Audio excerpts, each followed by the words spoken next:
Jays on Rogers Sportsnet. Brought to you by your local independently owned home hardware or home hardware building center. Homeowners helping homeowners.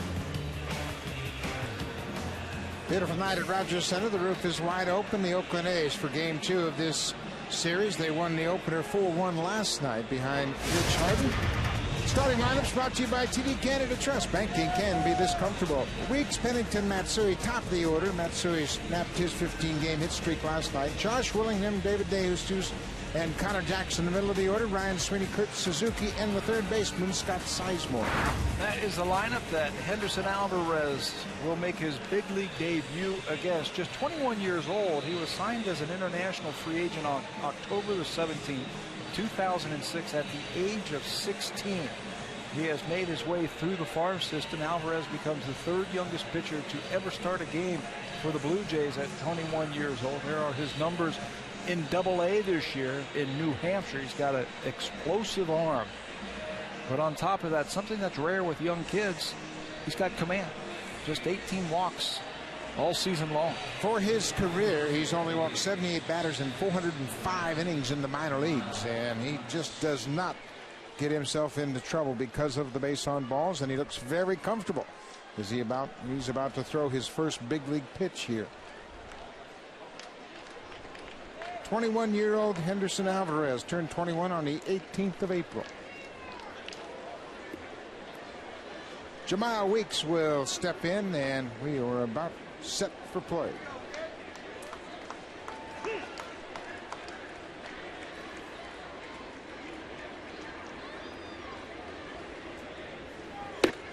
First pitch, strike at 96. This is the last warm-up pitch as he is set to start. Watch the flamboyant delivery. This young man's pretty confident. Got the flair, he's got the arm certainly to back it up, and now he's got to go out there and pitch. 0-2. Both pitches at 96 miles an hour, and you can see the dramatic movement. Weeks got a piece of that last pitch.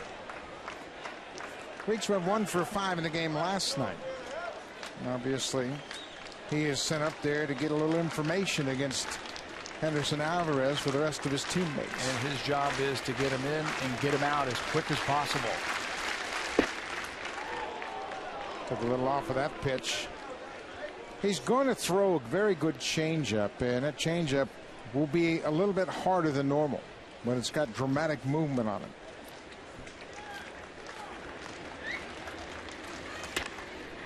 Ground ball up the middle.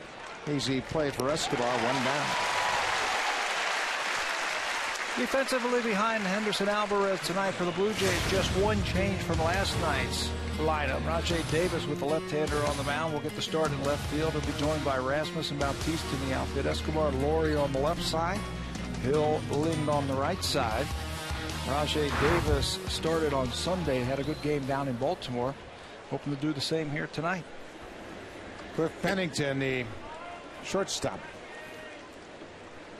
Pennington had a good night last night, had a single in 4 trips, scored a run.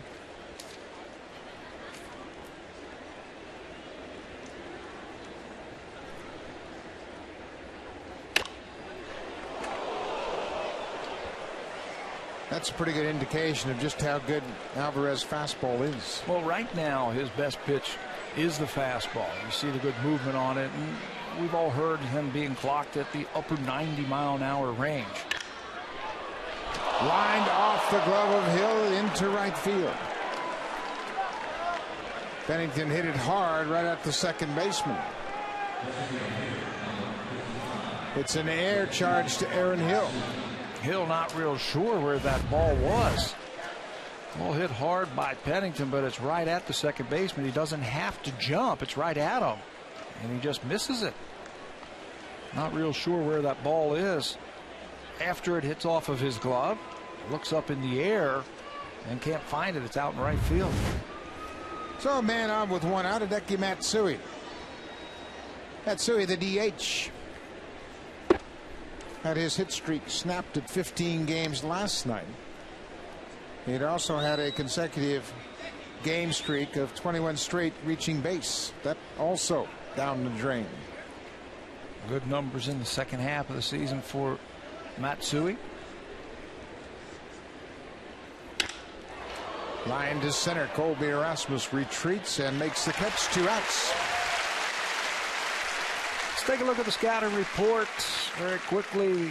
Brought to you by Home Hardware. Homeowners helping homeowners. He's got the power arm, Henderson Alvarez. He needs to slow the hitters down, and he'll do that with a very good changeup, so they don't sit on that good fastball. This year it's been about developing that third pitch, and for Henderson Alvarez, that third pitch has been a slider. Pete Walker, the AA pitching coach, has done a good job of smoothing out the rough edges and adding that slider to the mix for Alvarez. Josh Willingham, big damage in the game last night. Hit his 18th home run of the season, a 2-run shot in the 6th inning. That erased an Oakland 1-0 deficit. And it made Rich Harden, I think, go to the next level as a pitcher. As soon as he got the lead, he took it the rest of the way. Pio down at first, and Kerwin Danley said Willingham went too far. Ball on the strike. Henderson Alvarez also had Sal Fasano as his manager in AA this year, a former catcher, so he could help out the pitcher. As you see Willingham go around. You mentioned Pete Walker, the ex-Blue Jay pitcher, has been a big influence on him this year.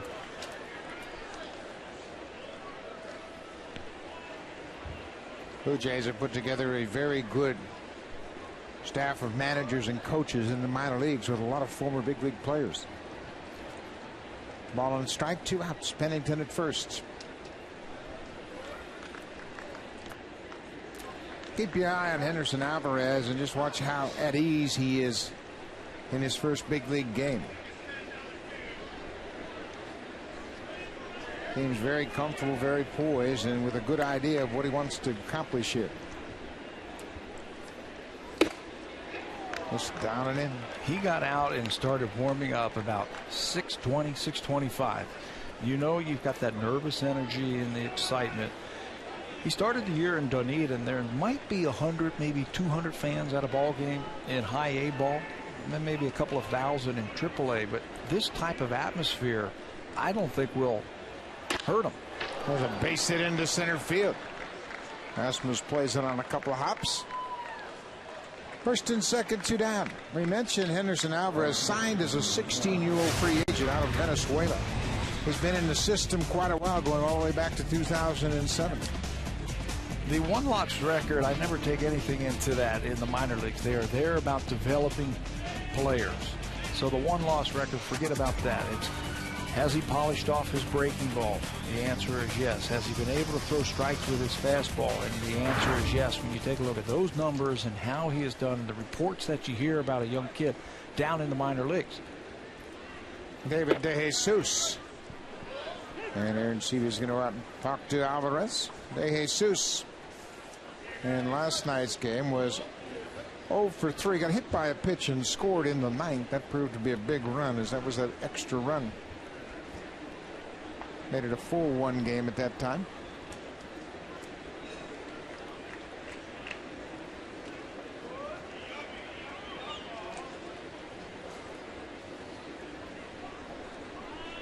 One ball, no strikes, 2 outs. Bouncing ball under the glove of the pitcher. Hill's there, and the A's are done in the first. They get a couple on, but Henderson Alvarez in his first inning of the big leagues has stranded a pair.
With that, Yunel Escobar drops to second. Bautista Lind Encarnacion in Edwin has been swinging a red hot bat, hit his 10th home run of the season in last night's game. Rasmus Hill, Aaron Sevilla, and Brett Laurie in his second game here at Rogers Center at third base. They're set to take on Gio Gonzalez. Just 25 years old himself. Seems like he's been around a lot longer than that. He was an all-star this year. He won 15 games for the A's last year. Makes his 23rd start of the season. You'll see some strikeouts tonight when Gonzalez is on the mound. He ranks second in the American League in strikeouts per 9 innings, averaging 9 strikeouts every time he takes the mound. He has also walked too many batters this year for the A's. 64 walks, which ranks 4th in the American League.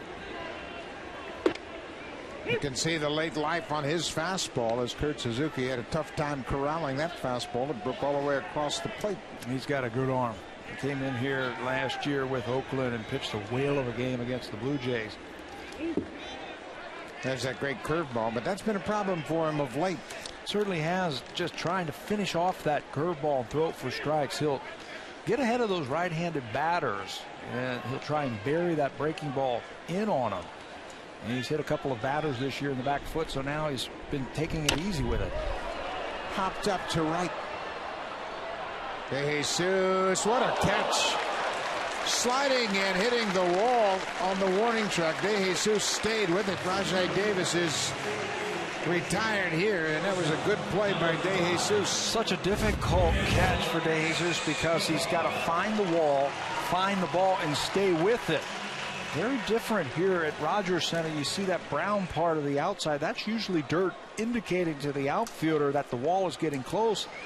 He's got to keep his eye on the ball the whole way. Now, you certainly don't get any different sensation when you run onto that red area. It's all the same turf, unlike a natural grass field with a warning track. Yunel Escobar batting second. Goes after the first pitch, and what's new? He gets a base hit. Escobar will pump up his average from 304. He has been squaring up balls, especially early in the count. When you watch him swing, the bat stays on the hitting plane for a very long time, and that's what squaring up the baseball is, and he's been hitting it hard the other way. Jose Bautista has been in the center of another media storm here this afternoon, and we'll get into that as the game unfolds. 1 out. Big swing and a miss. Article in ESPN the magazine accuses the Blue Jays and Bautista specifically of being assisted by someone passing him pitches from the seats in center.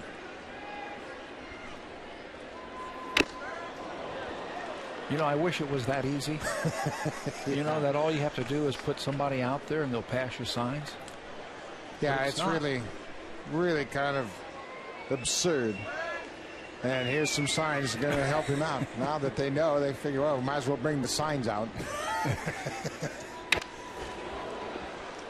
But the whole crux of the story actually began last year at the start of the season.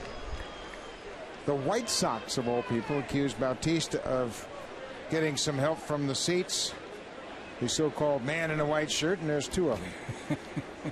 And that was at the start of last season.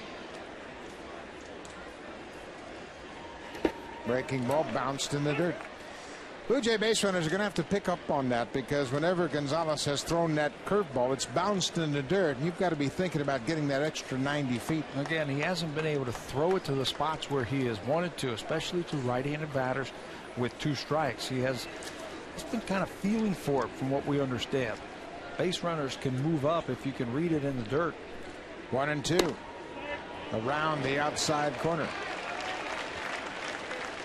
For hire, $10 for the pitch, $20 for location. If you really want to go for it, you can get both for $25. Pretty creative. Outside, full count.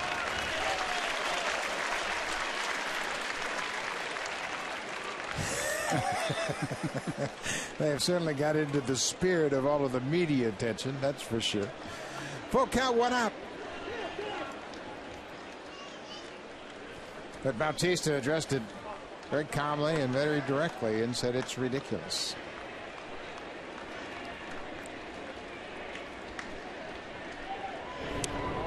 And one thing he pointed out, and you and I both talked about this, when you're facing a major league pitcher, to be looking anywhere other than that pitcher is pretty challenging.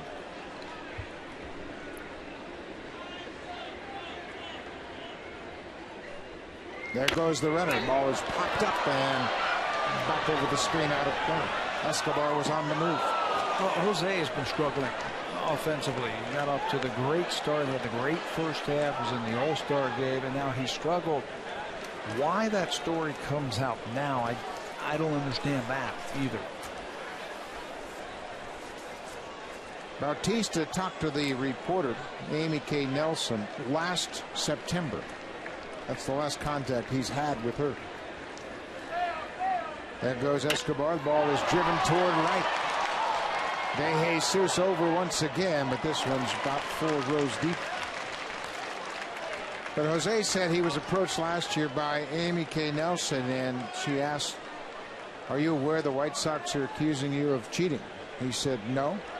"And do you have anything to say?" And he said, "No, nothing to it." And now a year later? Yeah.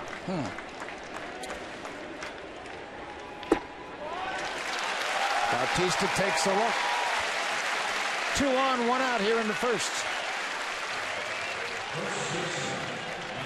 Lots of sign stealing going on here at Rogers Center tonight. But you and I both came from an era where whatever that base runner at second can do, more power to him. And everybody was anxious to get location. Sometimes you even get pitch. But to be honest with you, in this day and age, I don't think that many hitters want to know what's coming. Right. Yeah, you talk to a lot of young hitters, and they don't say they want the pitches. They don't mind location.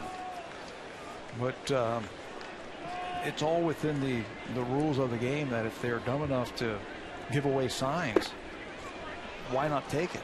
If a pitcher is giving away signs, and we talk about this all the time, Buck, about pitchers, they'll do something within their lineup that gives away the sign. Why wouldn't you steal?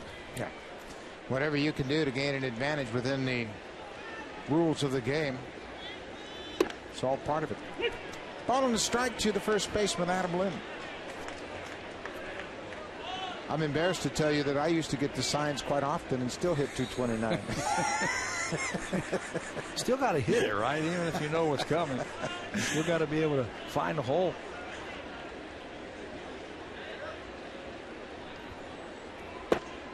Big breaking ball. Boy, Gonzalez is having trouble with that breaking ball, and that's good for the Blue Jays because now they can discount it. Until he proves that he can throw that thing over for a strike, don't even look for it. There's Gio Gonzalez's numbers in his career versus the Blue Jays. You can just look fastball right now.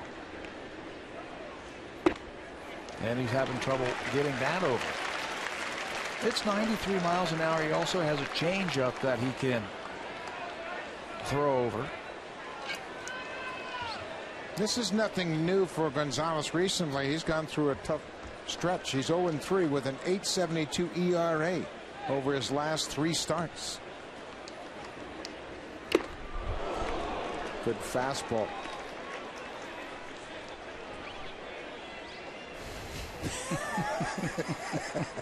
Even the players are getting into the spirit. He's got the coffee cup binoculars just in case somebody needs some help.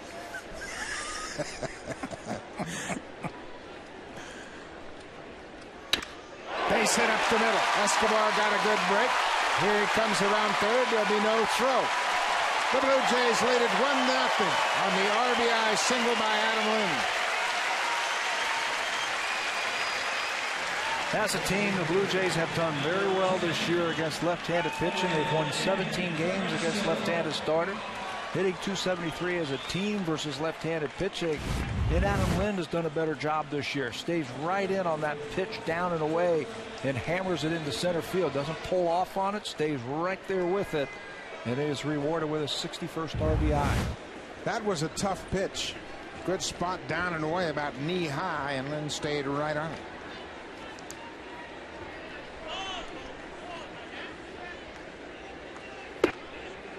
The red-hot Edwin Encarnacion. Average up to .281.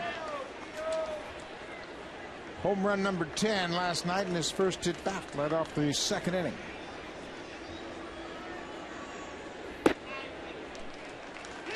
Kurt Suzuki is going to go have a chat with Gio Gonzalez. We always talk about the first inning being a challenge for starting pitchers. Plus the fact that Casey Jansen's helping out the hitters. Don't swing at any balls. Yeah. Take the borderline and swing at the ones right down the middle. Gonzalez has also had his troubles against the American League East. Has not beaten the American League East in 5 starts this year. 2-0. Right at the knees, a borderline strike. There are the numbers. We talk about how hot Encarnacion has been. 383 over his last 26 games. 14 extra base hits, and he's driven in 11. Good eye. 3-1. Well, the Blue Jays got to take advantage of Gonzalez and his inability to throw strikes early on. His stuff is very good, but right now he hasn't been able to find a strike zone.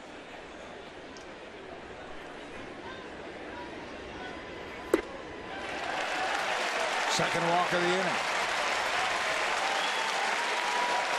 As Encarnacion makes his way down to first base, let's take a look at the scouting report for the left-hander for the Oakland A's. Gio Gonzalez, again, is just 25 years old. He's got sneaky speed. It's anywhere between 89 and 94 miles an hour, and it can get on you. He's got the hammer curveball, goes straight down, and when he's throwing it for strikes, it's tough to pick it up. And he's got a good feel for pitching. He mixes well. He keeps the batters off balance. But right now, he has been struggling to find the strike zone, not just in this game. You mentioned the last few games that Gonzalez has pitched in. He's fallen behind hitters. He has thrown a ton of pitches to try and get through innings. Threw 5 1/3 innings his last time out against Minnesota, and it took him 112 pitches to do that. The bases are loaded. Bautista at third, Lind at second, Encarnacion at first. The bases are loaded. We're just a grand slam away from awarding a 70-inch Sharp Aquas Quatron TV. To enter, visit hitahomerunwithsharp.ca. Colby Rasmus looks at an outside pitch. Rasmus 1 for 4 in a game last night. Way outside. Gonzalez isn't close right now. Really pulling the pitches across his body. Instead of throwing it to a spot, it's almost like he's trying to aim it there.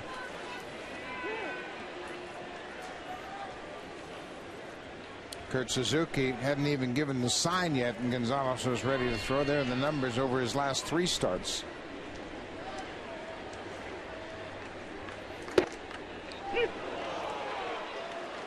Just caught the outside corner. Those last 3 starts you're talking about versus the Angels, at the Yankees, and versus Minnesota. And he has really struggled his last couple of times out. There he gets that breaking ball over. Gonna have to continue to try to throw it. 2-2, just 1 out. The bases are loaded. Blue Jays have scored a run here in the first. Mini 6-game hit streak for Rasmus.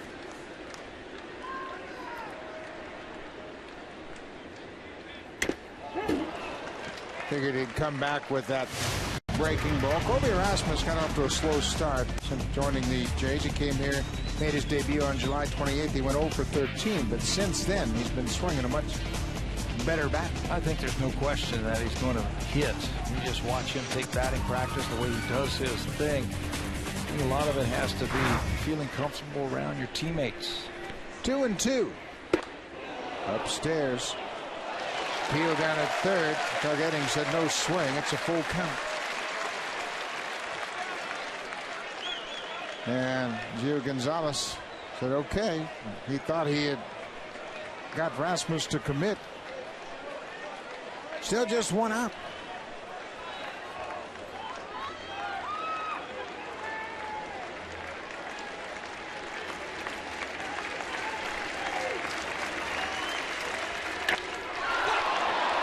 Popped up.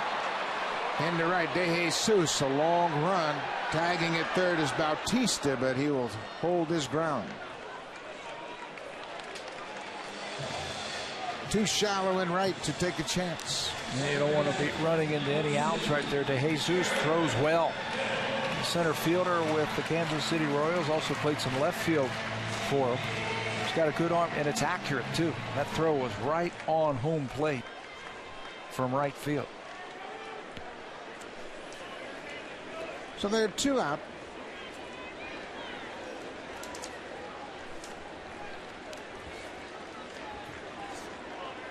Aaron Hill has one of 3 Blue Jay grand slams this season. There's that curveball. All of a sudden, Gonzalez getting a feel for it. He's thrown 33 pitches here in the first.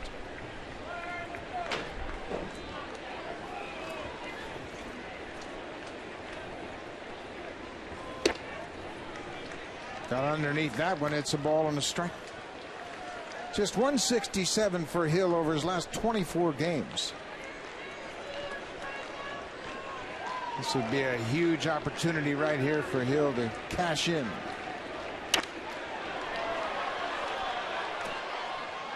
The ball really darts away from the right-handers with Gonzalez on the mound. He's got good stuff. He can get out of trouble.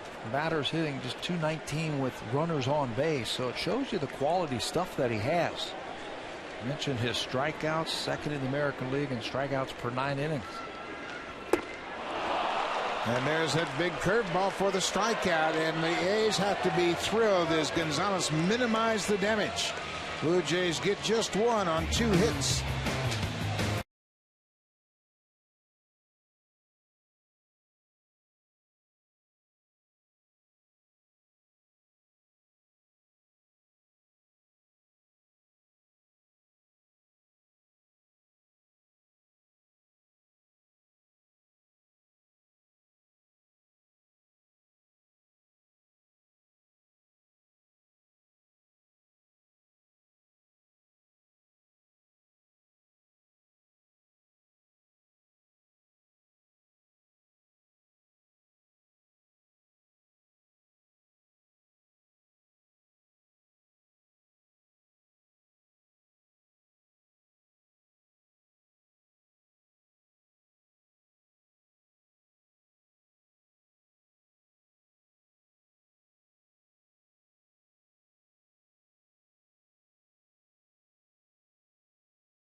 Playing right now on East Ontario and Pacific Rogers Sportsnet, Rogers Cup action.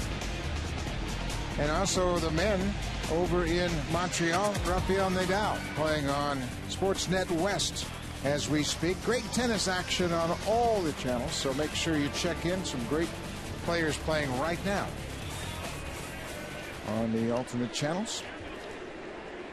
Great evening for tennis, certainly in Toronto. 1-0 Blue Jays lead. Connor Jackson, the first baseman, will start things off. Looks at a fastball down and away. Great evening for baseball. If you're a hitter, it seemed like in batting practice today, the ball was carrying like I haven't seen it in a long time. Yeah, it was getting a lot of oohs and ahs from the players. Henderson Alvarez, his first inning in the big leagues, 14 fastballs. They averaged 95.35 miles per hour. And right now he's fallen behind 3-0. But he's got a big arm.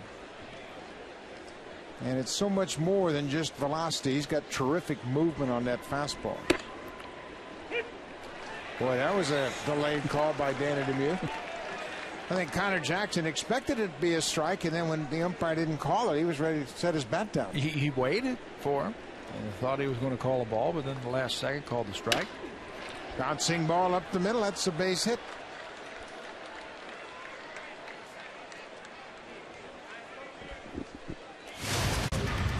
Henderson Alvarez, 21 years old, and take a look at the babyface starters. The youngest starters in franchise history. Jeff Bird in 1977 was 20 years old, 221 days old.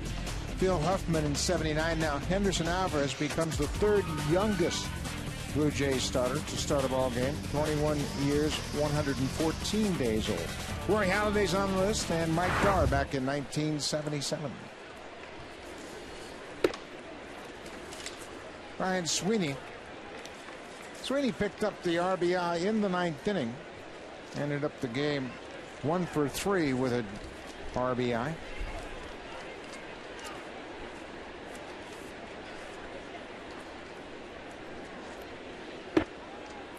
And again, Alvarez gets underneath it. That 86-mile-an-hour velocity, that's the changeup. And it's about 10 miles an hour slower than his best fastball. He showed the power stuff in spring training, obviously with the big arms, but developing that third pitch has been a key for him. He needs to be down in the zone.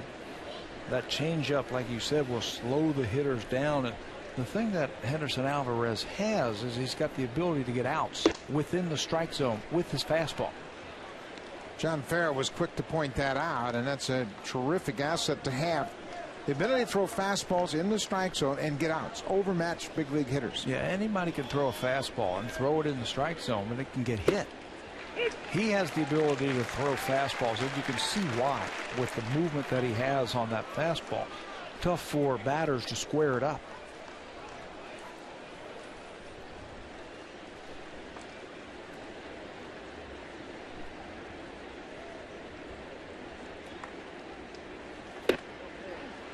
There's a walk. Sweeney takes the walk. There are 2 on and nobody out. Well, the one thing we have seen throughout his minor league career is Alvarez's ability to throw that sinking fastball and get a double play. So now you've got to be thinking about the possibility of a bunt.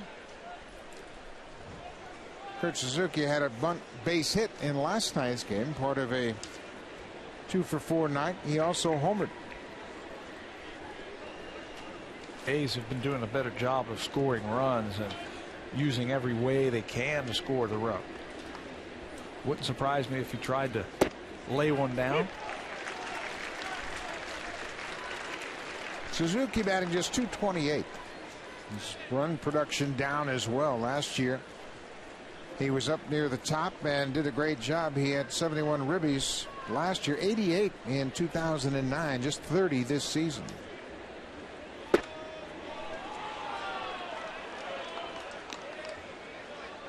We mentioned Alvarez not intimidated by this atmosphere. He pitches winter ball in Venezuela for La Guaira, and they play in the capital of Caracas and share the stadium with the Caracas team.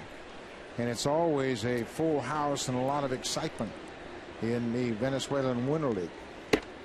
And there is a lot on the line when you are pitching in winter ball for your country. Henderson Alvarez pitched winter ball last year. And it's all about surviving when you're pitching down there because they're so passionate. And he said that I could pitch at this high of a level because of winter ball last year. Ground ball should be 2. Escobar to Hill for 1. Back to first, double play. Alvarez will keep the ball on the ground with that great sinking fastball, and Escobar started a quick double play. And on this turf, that is tailor-made when you hit it that hard right at the shortstop. Catch it, make a good throw. Hill's a little late getting to the bag at second base, so he's got to readjust on that throw, but comes away cleanly. 6-4-3 double play. 2 outs. Sizemore pops up the first pitch. Hill backs up, camps under it, makes the catch. What a job by Henderson Alvarez. A single and a walk, double play, and he gets out of it.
This is from Sharp, including Canada's largest LCD TV, a 70-inch Sharp Aquos.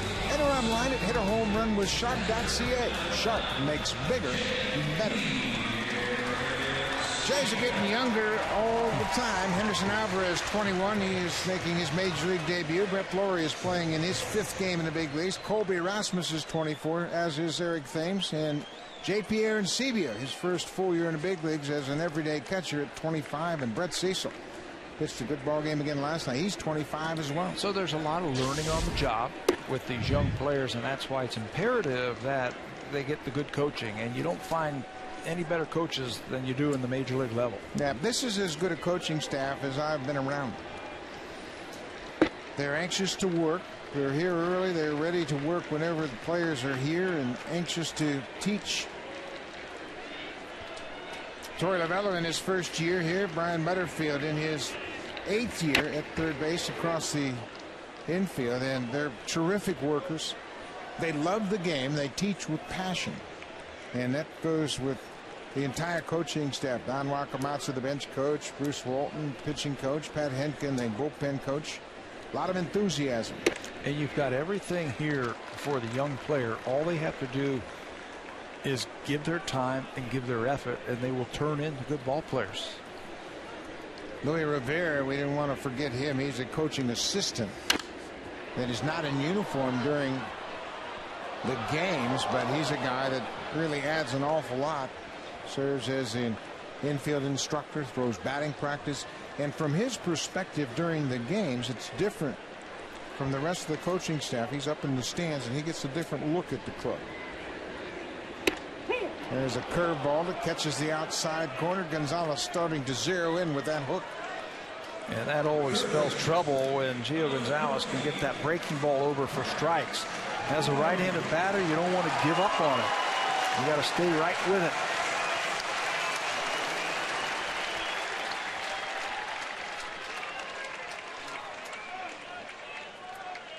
Brett Lawrie playing in his 5th game in the big leagues.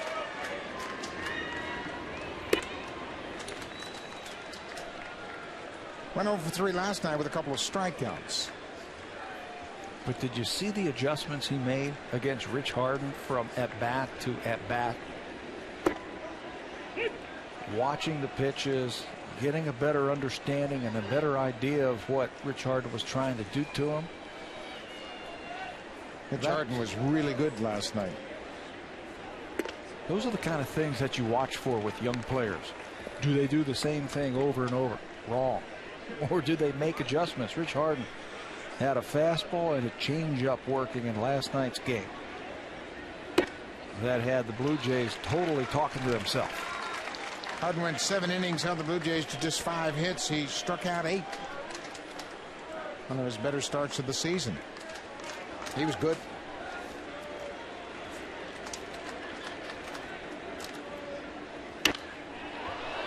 Popped back over the Oakland dugout.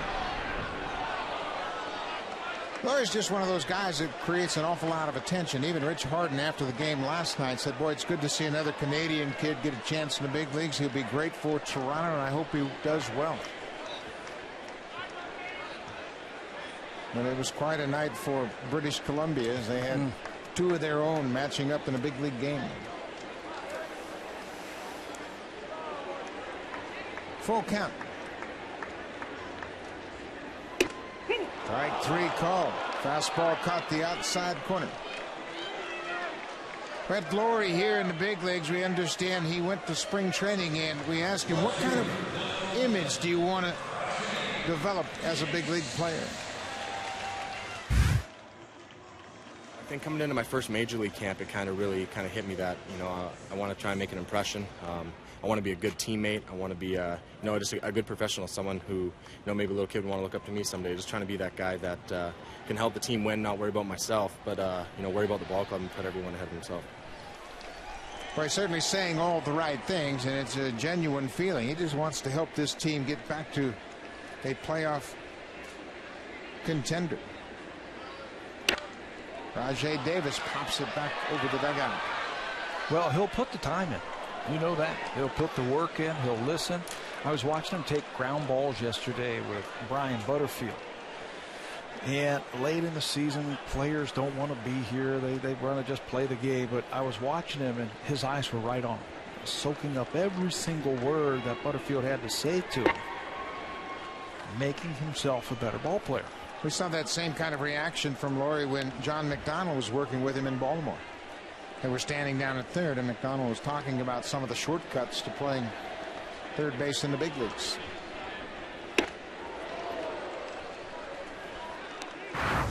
Watch as they are talking, and Brian Butterfield doing all the work. Look at Brett Laurie. His eyes right on him the whole time, understanding what they're talking about. And a lot of it has to do with the setup and the jump that you get on the baseball. Rajai Davis gets the 2-out walk. There's a man on with 2 down. Let's check in with Jamie Kemble.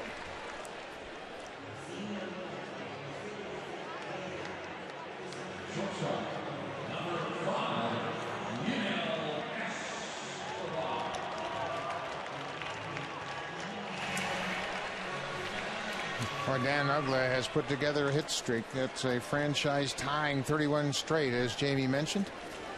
But his average is still in the low 200s. Would you have thought that when we saw him back in June? That's amazing, isn't it?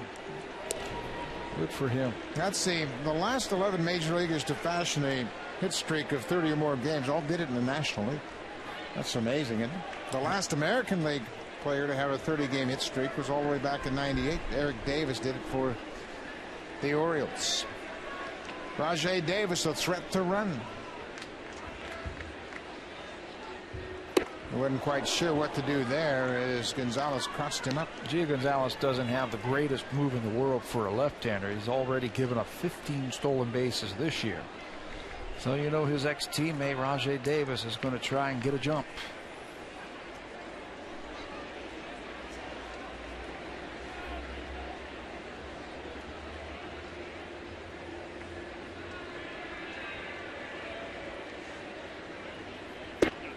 Breaking ball. Marlin to strike. Escobar's already singled tonight.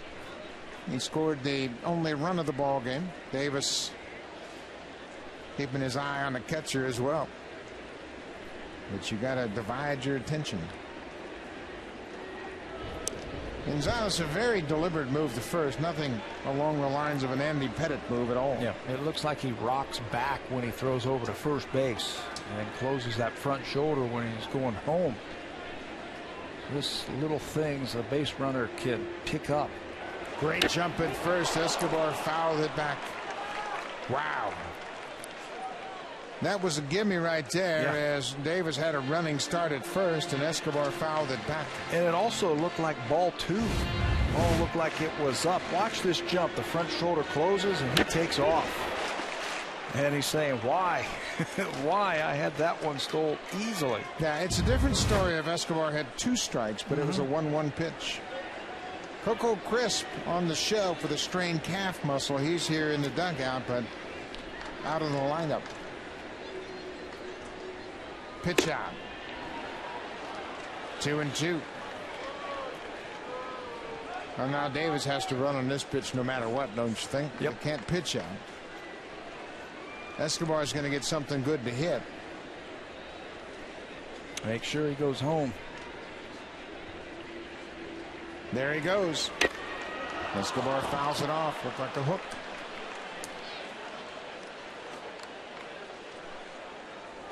You know, he has got Gio Gonzalez moved down. Each time that he has taken off to second base, he has read him. Bautista on deck. Jose walked in the first.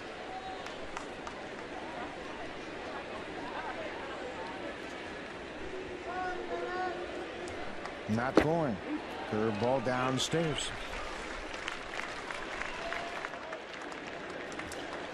Full count, 2 outs, so Davis will be running on this pitch.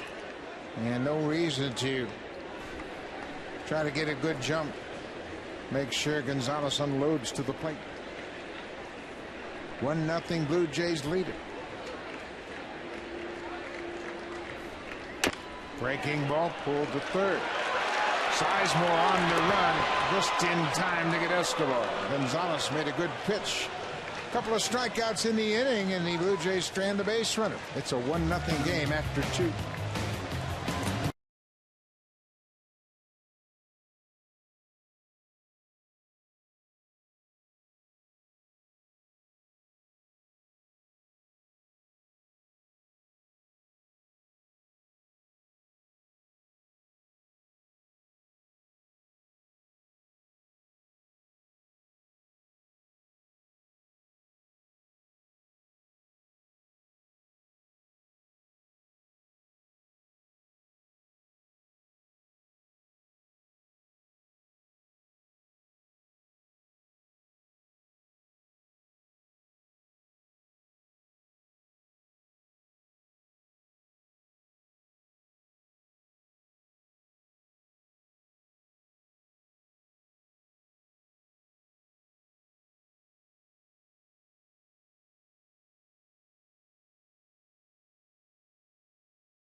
Blue Jays are getting nothing but good news from the farm today. At AA New Hampshire, Dustin McGowan made his first start in AA, and once again it was another outstanding effort for Dustin McGowan. He was on a pitch count, and he threw 43 pitches, and it got him 4 innings. Just gave up the 1 hit and no earned runs, a couple of walks. He will now pitch on Monday again, 4 innings. His pitch count will be about 65 pitches in that one. And the good news about today, on top of those good numbers, the velocity was back. 91 to 95 all afternoon for Dustin McGowan, and he faced the minimum in those 4 innings. And boy, it's good news. Of course, tomorrow is the key day for McGowan to see how he feels the day after. Jamal Weeks. There's a good changeup, 86. There's a lot of big league pitchers that throw an 86-mile-an-hour fastball, but that's Alvarez's changeup. And it's about 10 miles per hour slower than his fastball. And the thing that makes it effective is his arm speed. You watch the arm, and as a hitter, it looks like it's coming like a fastball, but it just dives right off the table. We were talking last inning about pitching in winter ball, and Alvarez pitched in winter ball. Pitched against big leaguers, and I think that was a reason why he zoomed right through the farm system. Well, it's a great atmosphere. I played for 6 years. You played in winter ball, and the competitiveness of the teams, and everybody wants to get to the playoffs. So a lot of the native major leaguers will come and play the last month and a half of the season, and that's when the youngsters really get a good taste of competitive baseball. And if you are a young pitcher and you can pitch against those big leaguers and have success, that just gives you the feeling like, I can do this. I can pitch in the major leagues. What a feeling that is for a young player to do that. Alvarez threw 38 innings this past winter down in Venezuela.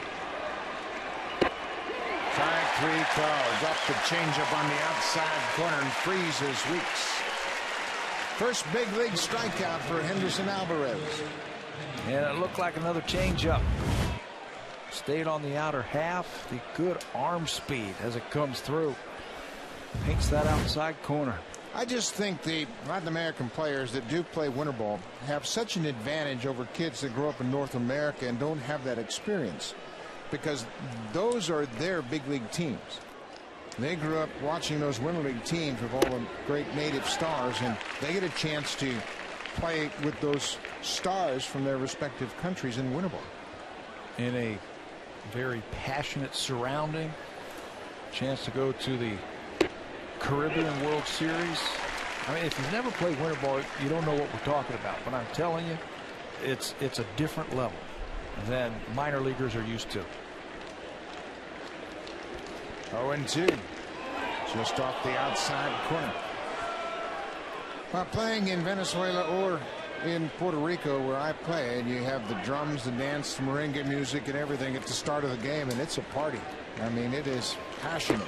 You know, and that's why when you see young players and you ask them, hey, you're going to play winter ball this year, and they go, no, I think I'm going to take the winter off. What a surprise. Yeah, I would like to see young North American players get that experience. Foul tip into the glove of Aaron Sabia. Back-to-back strikeouts start the third.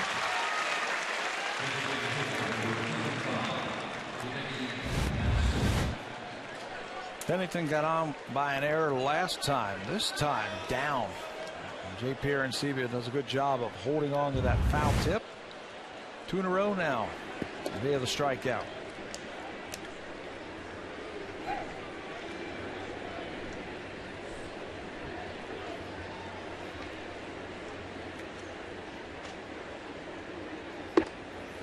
When Alvarez met with the media yesterday, he said, I don't know much about the Oakland Athletics. I know Coco Crisp and I know Hideki Matsui. And I know they're very good hitters. But the rest of the team, I don't know much about. That ball is driven to the gap, and Bautista will get over. Rasmus cuts in front of him. And again, a couple of guys just getting familiar with one another. The center fielder has priority of 3 up, 3 down, third inning. Jose Bautista will lead things off. Then Lind and Encarnacion. 1-0 Blue Jays.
USA Today sports page. Blue Jays Team Canada plan, and truly it is a Team Canada plan. Ricky Romero shown during the Blue Jays winter caravan as the caravan went on tour and visited several cities across Canada, meeting with children at hospitals, going to schools and civic functions.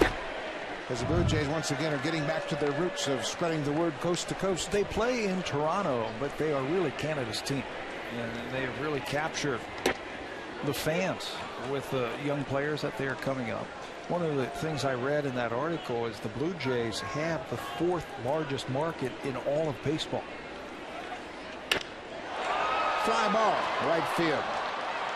De Jesus shuffles underneath it, first out of the 3rd. Well, it's true that you have to create interest, and the fan interest is rising, certainly with Brett Lawrie making his big league debut. Lots of younger fans are in attendance, and that's always a good thing. When you can capture the younger fans, they'll be long-term fans. Now with Henderson Alvarez, a 21-year-old, and you've got 21-year-old Brett Lawrie, 24-year-old Colby Rasmus, the younger fans can associate with this younger ball club.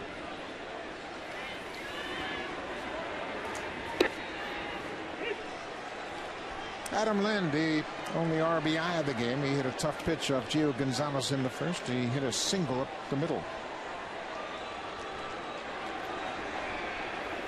Blue Jays have brought up a lot of young players this year. They've really made some decisions on some of these players. The exciting thing, I think, is there's more on the way. When we do the farm reports, you know, we talk about a lot more players that are in the minor leagues for the Blue Jays that are coming. And you know what the promotions do? It actually gives energy to the big league team, but it really energizes the minor leaguers because they see some of their teammates up in the big leagues going, man, he's doing good up there. I can do that too. Then swings at the curveball and strikes out. Gonzalez has picked up his 4th strikeout. Looks like he's starting to get the feel for that curveball. Thought he had Lynn struck out the previous pitch with a fastball. That time unwinds it and looks like it starts at Adam Lynn, the left-hander, and breaks all the way over into the right-hander's batter's box. It's a good one.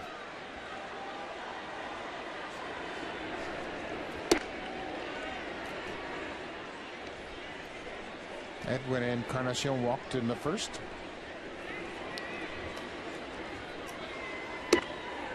Ball and a strike.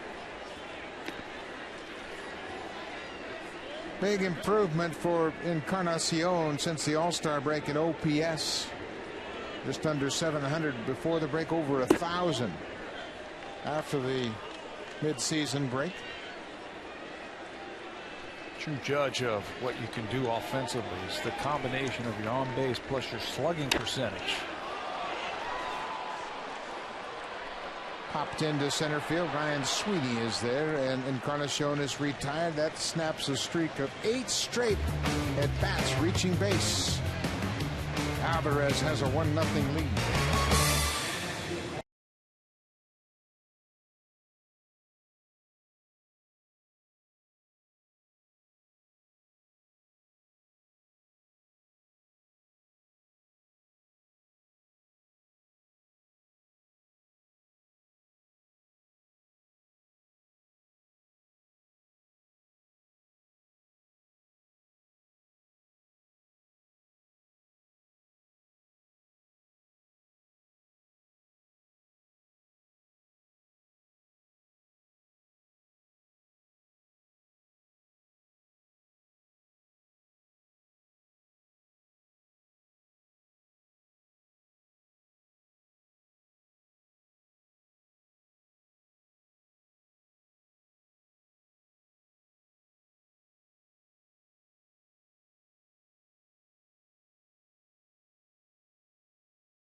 Unusual for youngsters to come up and have a lot of success. How about this pair of 21-year-olds? How about what Vida Blue did in 1971 when he was 21 years old? 24-8. He was the MVP that season. Mark Fidrix, 1976, was just 21 when he won 19 games. Started the All-Star game that year in Philadelphia. So you're right, it's nothing new that youngsters come up here at a younger age and dominate. Yeah, and it's all an individual thing. You have to decide and determine whether the individual can handle the hype.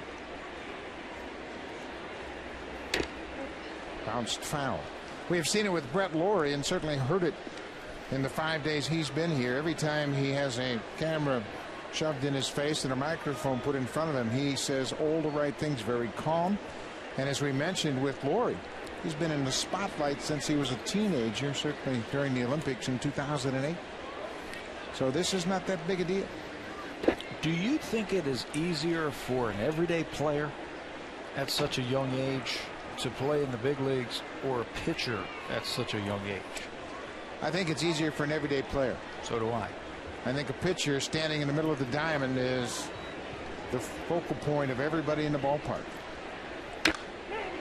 Ouch. That was off a kneecap. Willingham is certainly acting like it went right off of his knee. We've talked about that fastball that's got the riding action. This one rides down and in, and it certainly was right off his back knee. Watch where this one lands and hits. Oh. That's pretty dramatic movement. A big league hitter would hit that ball right on top of the baseball and drive it right into his back leg. On his back leg. Most of the time you get out in front and hits that front foot, maybe even the front kneecap, but rarely do you see it hit a batter's back leg. 2-2. That one got the front foot, so now he's all set. He's even. Balanced now.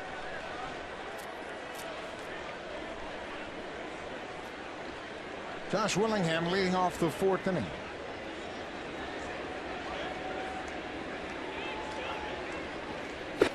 There's a breaking ball. First one of the night, and it walked up Willingham. Third strikeout for Henderson Alvarez. We were talking in between innings about, have you seen one of his sliders yet? And it's a pitch that he's developing. Hasn't really gotten there yet. This looks like the first one that we have seen tonight, and it locks up Josh Willingham right on the inside corner through the front door, and he just can't pull the trigger. John Farrell was talking about that before the game, about the difference between a curveball and a slider, and a lot of it has to do with the arm action of the pitcher. Does a curveball match up better with the arm action of a Henderson Alvarez, or does it match up better than with a pitcher like a Brad Mills, who we're going to see tomorrow? And for him, he thinks the slider works better for Alvarez. Now, Alvarez had a curveball before the start of this season. They took it away from him, concentrated on fastball, changeup, and then added the slider to finish the process. And then he falls behind De Jesus. 3-0. One out here in the fourth.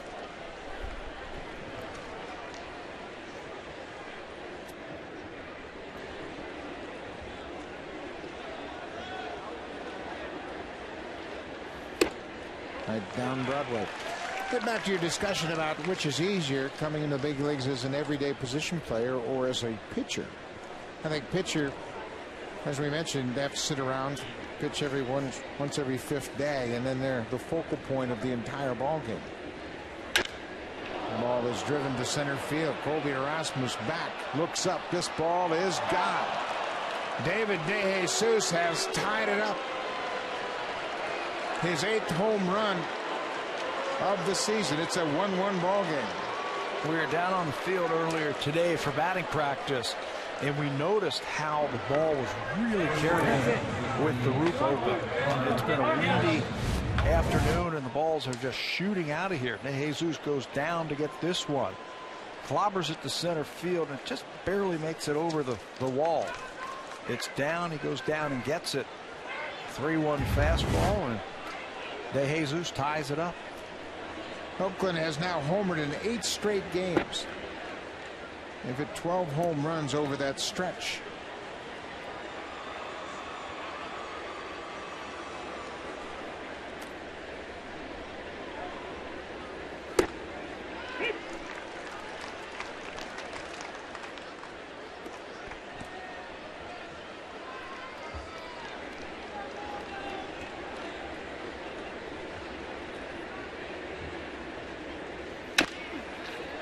Bouncing ball, tough hop for Laurie, hit the dirt, and he couldn't make a play.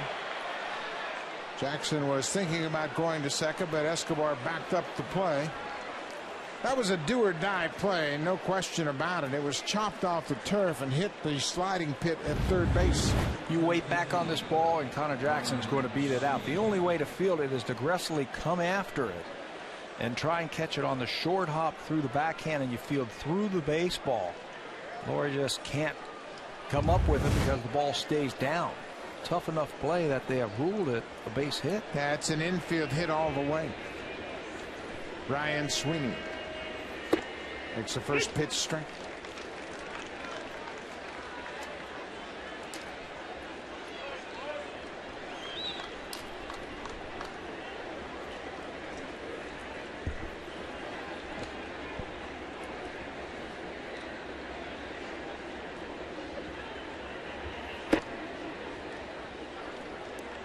Blue Jays have turned one double play tonight that came off the bat of the catcher Kurt Suzuki. You can see the dramatic movement in Alvarez's fastball. That should give him plenty of opportunities to coax a ground ball here. He's got a couple of weapons to use to get that double play. You mentioned the fastball. His changeup is pretty good, and that will go down and away from the left-handed batter. If he catches the batter trying to turn on one of them, he can get down on the ground.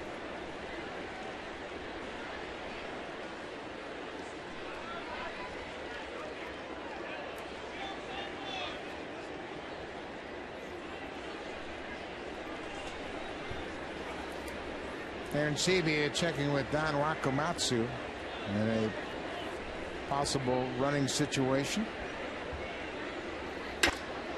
Line drive toward the gap in left field. That ball is going to split the outfielders, go all the way to the wall. Connor Jackson is coming around third. He'll score. And Ryan Sweeney has his second RBI of the series. The Oakland A's have taken a 2-1 lead here in the fourth. Jackson, for a big man, can run. Legs out the infield single to get it started after the home run, and then scores easily. Ball down and away, and Sweeney stayed right with it.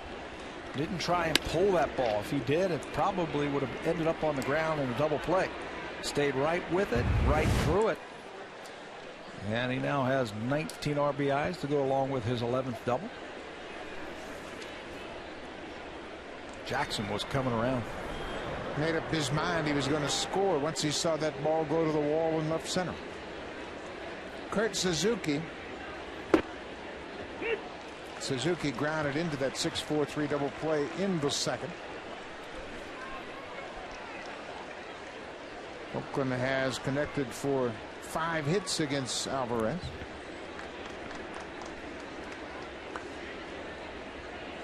Three in a row here in the fourth.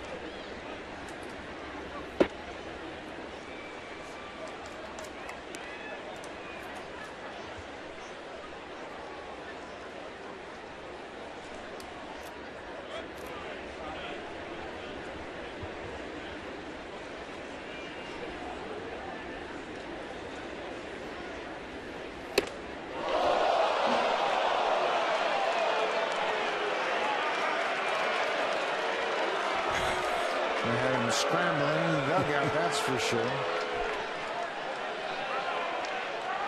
Suzuki lost the grip on that bat and then helicoptered into the dugout.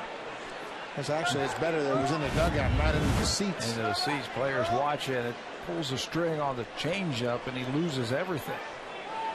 Scatters everybody down into the tunnel.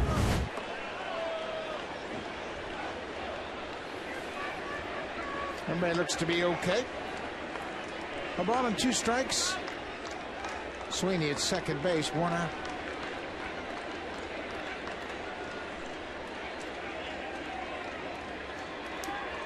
That ball gets away from Aaron Sebia and goes back to the wall. Sweeney moves up. It's a pass ball on JP Aaron Sebia.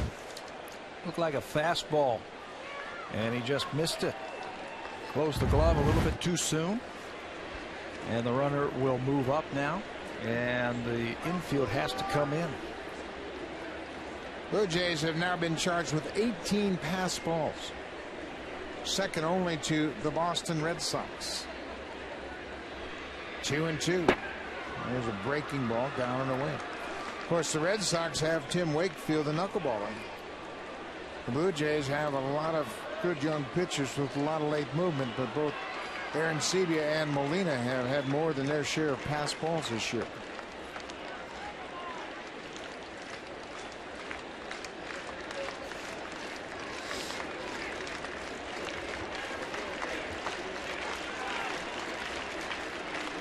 Three and 2.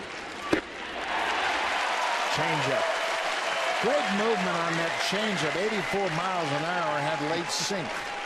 And he has Kurt Suzuki shaking his head at it. He sells like it's a fastball with the good arm action.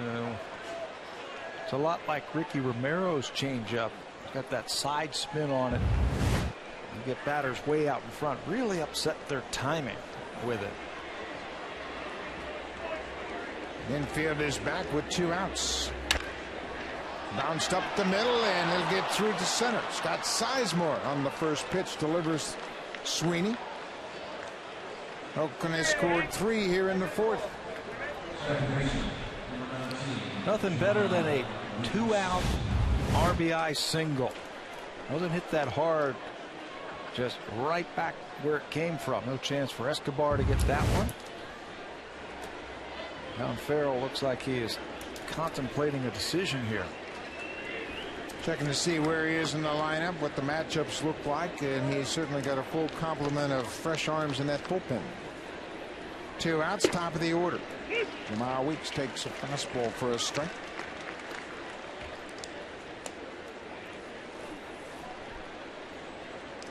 Weeks struck out on a changeup. First big league strikeout for Henderson Alvarez.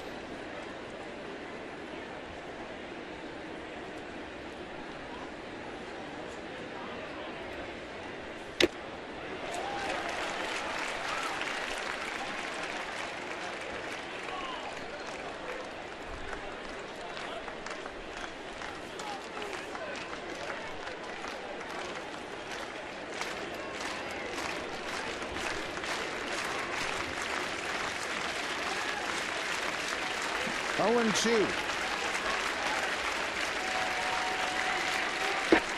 Outside. That pass ball to Aaron Sebia, his 11th of the season. Alvarez, first time he's caught him in the regular season, with dramatic movement on both his fastball and his changeup.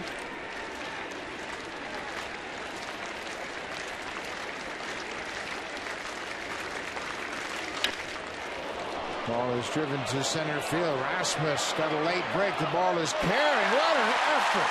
What a catch by Colby Rasmus. That ball has been carrying all night long, and he stayed with it and utilized that great speed to save Alvarez another run. With his back to the infield, he has to reach back for another gear and extend right on the warning track.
Win a 40-inch Aquas Quattron TV and Blu-ray player. To enter, visit Hit a Home Run with Sharp.ca. Sharp Aquas makes bigger, better. How about this play by Colby Rasmus? Initially, he started to his right, but then realized that that ball was going to be over his head, carrying. Yeah, he just runs it down, runs right through it, gets the high five from the starting pitcher, and look who gets to lead off. Colby Rasmus. Rasmus popped up to right his first time up. Oakland has taken a 3-1 lead.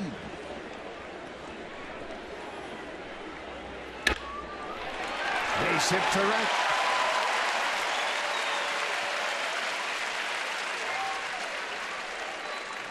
Pitch out over the plate to Colby Rasmus.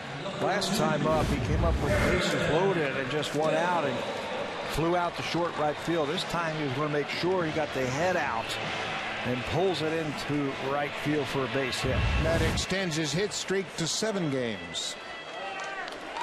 Good start for the Jays here in the 4th.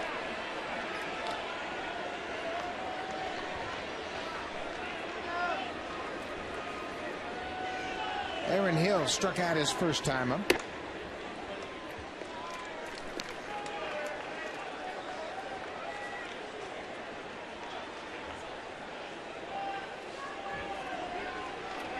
This was where Gio Gonzalez really straightened himself, this part of the Blue Jays lineup.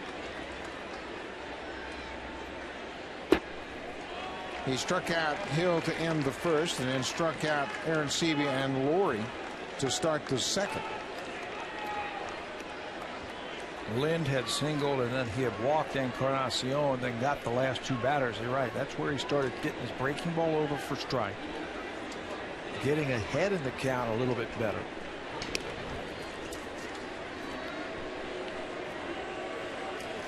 Much tougher when runners are on base. Again, just a .219 average for runners against Gonzalez.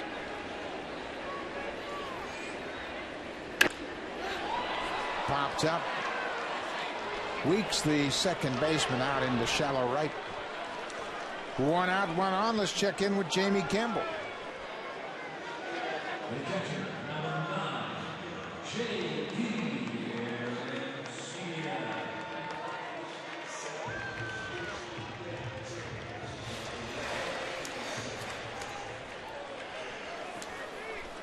Well, Bobby Abreu did the damage in last night's game, homering twice, once off A.J. Burnett, once off Mariano Rivera. But tonight the Yankees have bounced back, and here's another pop-up almost in the same spot.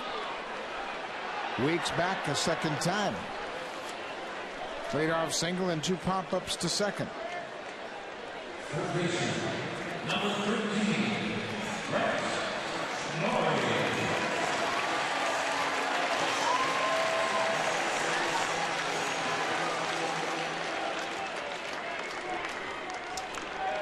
Brad Lawrie steps in with 2 outs.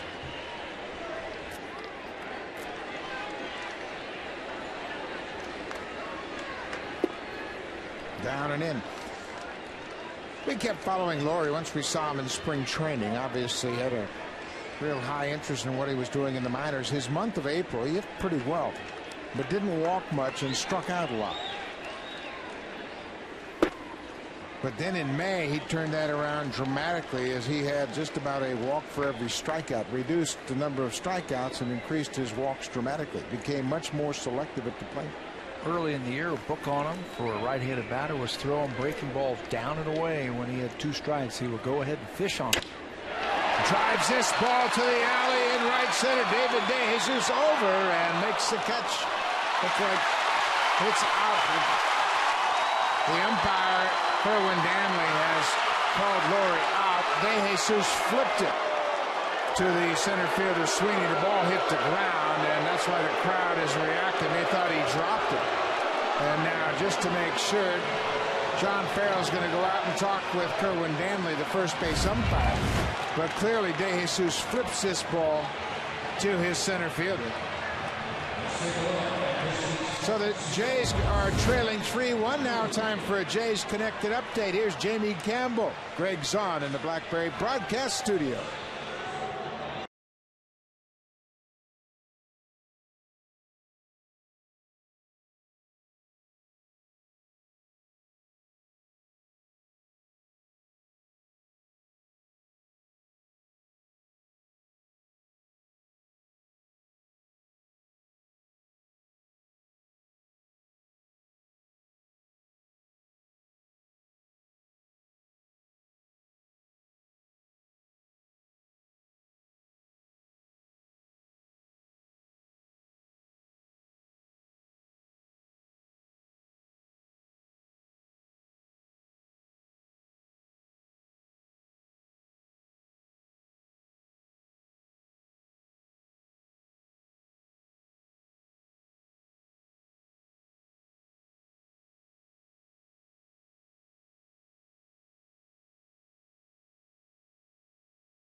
Series on Rogers Sportsnet. Brought to you by your local independently owned home hardware or home hardware building center. Homeowners helping homeowners.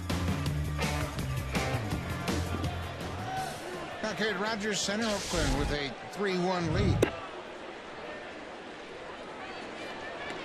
Cliff Bennington, the shortstop, 0 for 2 so far. Reached on an air and struck out. Drives this ball to right. Bautista back. Makes a catch running away from the infield. Brett Glory flies out to right field, but he does not take anything for granted. Watch him bust out of this box here and keep on motoring. Yeah, and even when he catches the ball and then flips it to the outfielder, he just keeps going, thinking that the ball's on the ground. He's going to let the umpire make the call, make the umpire stop him as he tries to circle the bases. But it was the right call by Kerwin Danley. No question about it. De Jesus flipped the ball, took the ball out of his glove and flipped it to Ryan Sweet. We see it all the time. Outfielders do it all the time. Center fielder make a catch, he'll throw it to the right field. Kerwin Danley was out in right field and had a clear view of what De Jesus had done. But the crowd at Rogers Center saw the ball bouncing on the ground and they reacted to that. They just weren't sure how it ended up there. Outfielder, all he has to do is show that he can take the ball out with his bare hand out of his glove, which he did, and constitutes a catch. Hideki Matsui is 0 for 6 so far in this series.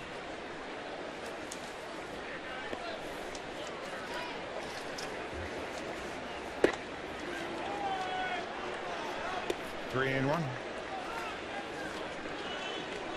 21-year-old Henderson Alvarez making his big league debut here tonight, coming up from Double-A.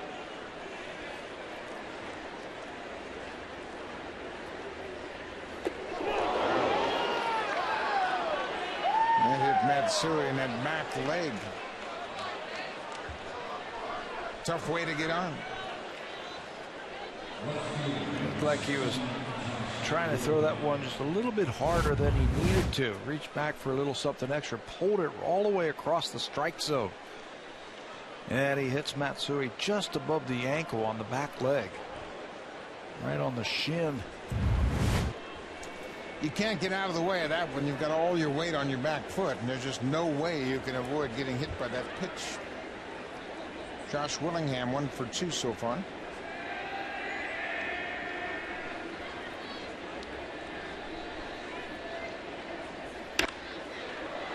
Fly ball to center field.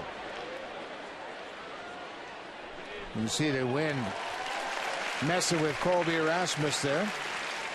2 down.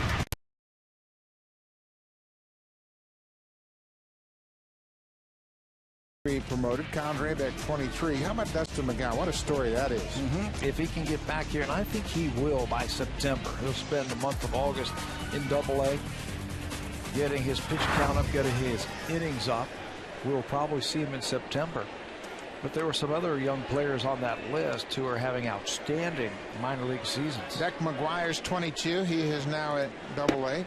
Nestor Molina is in A-ball, and he is really putting up great numbers. And Drew Hutchison, just 20 years old. That's the one that I've been keeping my eye on this year. He's 20 years old and dominating low A ball. They've moved him up midseason into high A, which is a pitcher's park in the Florida State League. Right back to Alvarez. A good bounce back inning for the 21-year-old right-hander. Gave up 3 in the 4, but has a good inning in the 5th.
Rogers smartphone, now available for all Rogers customers.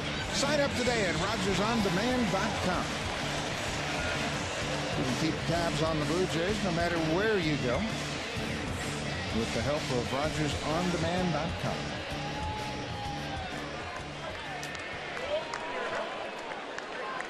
Lots of Jose Bautista fans in the crowd. It's a big inning right here. This is it. You got the leadoff batter, Rajai Davis. He gets on, good things are always going to happen. You can't allow Gio Gonzalez to find that comfort zone, and he's starting to get there. Early on, he threw a lot of pitches, so his pitch count is up.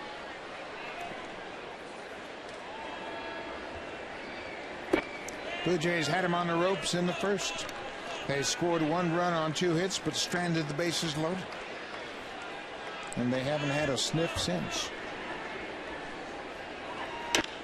Bouncing ball to short. Pennington takes the high hop in plenty of time to get Davis. It's Canada's best-selling car 13 years in a row. Honda, the official vehicle of the Toronto Blue Jays.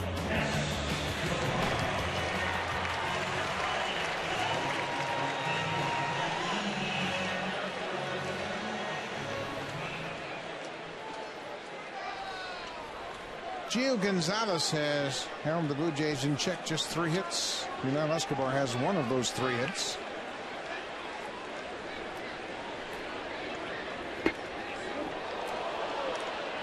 Appeal down to Kerwin Danley. He said no swing. Escobar made sure he checked his swing, drops the bat. And to his knees as he goes down over home plate. I wouldn't say that constitutes a swing. He might have got away with one. Well, I think going down to the knees showed him that he didn't make an attempt at it. Well, you know, in that Oakland dugout, they're hollering, if he hits it, it's a double.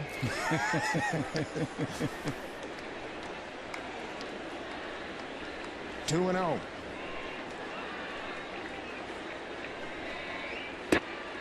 There's a strike. Gonzalez is just 25 years old. He's beginning his 4th season with the A's, and he had an interesting early start to his career. Curveball catches the outside corner. Gio Gonzalez was a first-round pick of the Chicago White Sox in 2004, and then a year later he was traded to the Philadelphia Phillies. That ball is drilled to center field. Sweeney back on the warning track. Mistimed his jump, but is able to make the catch. 2 outs. Gio Gonzalez won 15 games a year ago, and he is among the best left-handers in baseball. Over the last 2 seasons, his ERA among left-handers, second only to C.C. Sabathia, just ahead of David Price, John Lesser, C.J. Wilson, 3 of the better-known left-handers. But he pitches on the left coast, so the people in the eastern time zones might not know a whole lot about him.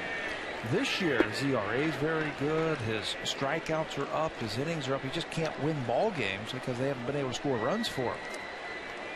He threw 200 innings last year, and had 171 strikeouts. He had almost 30 hits less than innings pitched last year, which is impressive. You were talking about how he got to Oakland. It was a very interesting story. He was the #1 pick, like you said, of the White Sox in 2004, and then traded to the Philadelphia Phillies for Jim Thome. And then went back to the White Sox with Gavin Floyd for Freddie Garcia.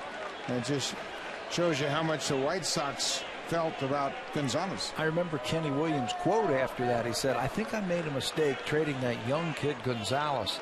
So he traded back and got him back. But it didn't last very long. And in 2008, he was traded with Faustino de los Santos and Ryan Sweeney here to Oakland for Nick Swisher. Popped up and playable. Sizemore into foul territory, and another quick inning for Gio Gonzalez. The Blue Jays had a chance to get to him early, but he minimized the damage.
Made a pretty good impression here in his major league debut, and although he trails 3-1, he's shown a wide assortment of good pitches. These are his three pitches. A changeup that he has used for a strikeout. Here's his #1 pitch, the fastball. And he gets right by Pennington, and this is the one that it's starting to develop. He really doesn't have the finish that you need for a slider just now. That was it right there, but it's getting better. Alvarez has 4 strikeouts so far. And he's used all of the pitches. The fastball, though, I think is his best pitch, and these are the average miles per hour. He's been as high as 97 in this game. He has a little bit of a turn in his delivery, and that's not by accident. One of his favorite players growing up. Ground ball, Laurie wide of third. Jackson's retired. And he's not that much younger than his favorite player, Felix Hernandez. When you watch him on the mound, he's got that little leg turn, a la Felix Hernandez of the Seattle Mariners. They're both from Valencia, Venezuela. They're about 150 kilometers west of Caracas. Yeah, how about that? Felix Hernandez has won the Cy Young Award already. He's 25 years old, and Alvarez said, well, I looked up to him when I was young. Only 4 years younger, right? But Hernandez was in the big leagues when he was 19. Brian Sweeney, another RBI here tonight.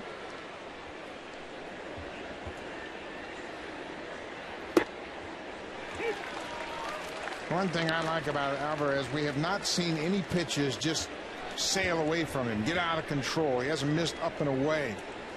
I mean, everything has been down, good part of the strike zone. Another bouncing ball. Hill backs up on it.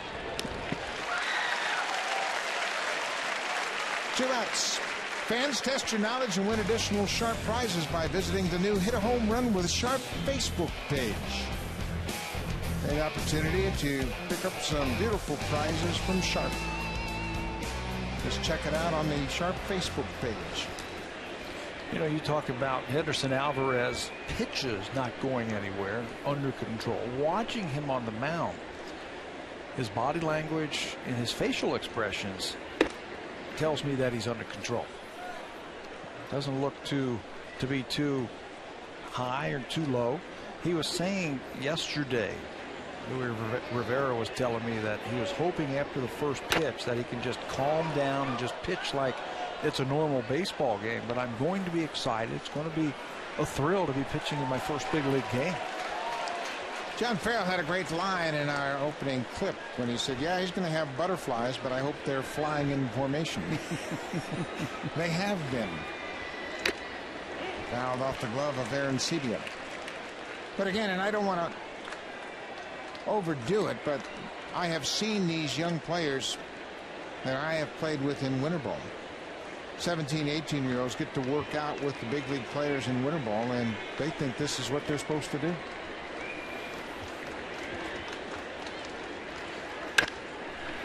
Base hit to right field. Bautista cuts it off. Suzuki's aboard. That's his first hit of the night. That pitch was up. One of the rare instances where Alvarez elevated a pitch. And away, where Suzuki could just drop the head of the bat on it. Watch where this pitch is. Up, away, just shortens it up. Not a lot of movement, just get the barrel moving. And he gets it over the head of Lynn. Alvarez is really not on a pitch count. He'll throw the normal amount of pitches, and they'll start worrying as it gets close to that 100 pitches in the evening. And they're thinking about the last 7 weeks of the season and giving him a regular start to see what they have.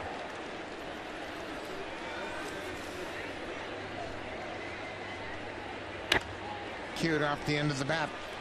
They have had some major questions answered during the course of this season. Adam Lind at first base, he's no longer a concern.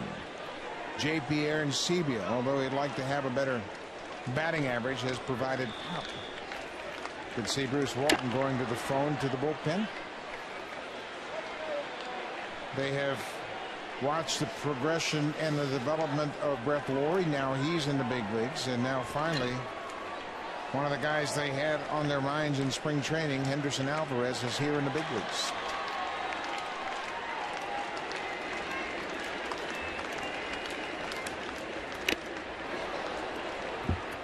Looked like another breaking ball that Sizemore got a piece of.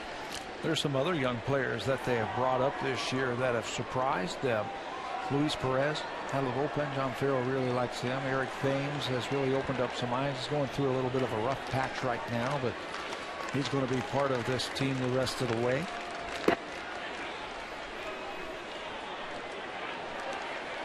Casey Jansen has gotten the call. He starts to loosen up.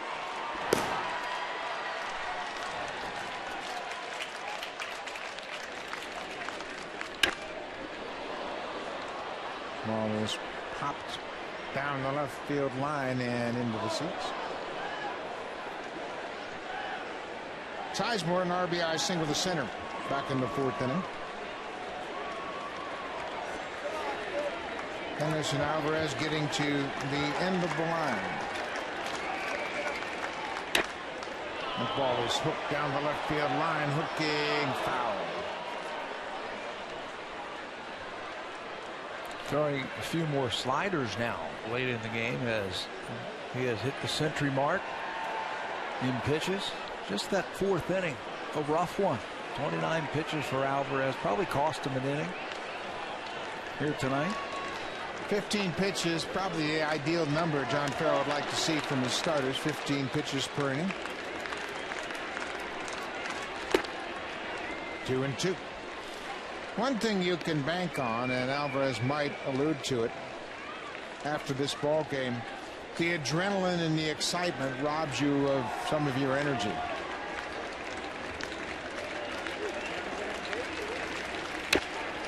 Another good sinking fastball.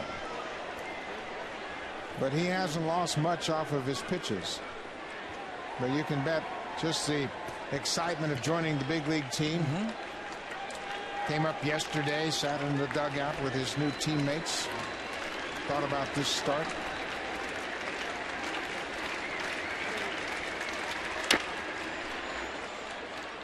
Think about his year.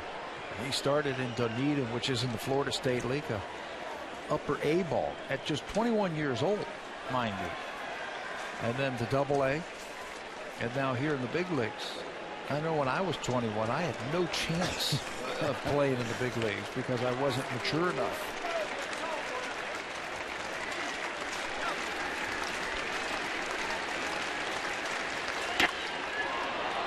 There's a base hit to left field.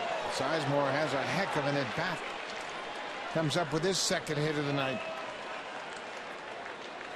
Back-to-back hits coming with 2 outs, and that looks like it might be the end of the night for Henderson Alvarez. There's the call to the bullpen. So he will go 5 2/3 in his major league debut. Gives up 8 base hits, but overall a pretty good start to his young career. Showed poise, showed a good fastball, and a good secondary pitch, his changeup.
And 2/3 innings against the Oakland Athletics and gives up 8 hits.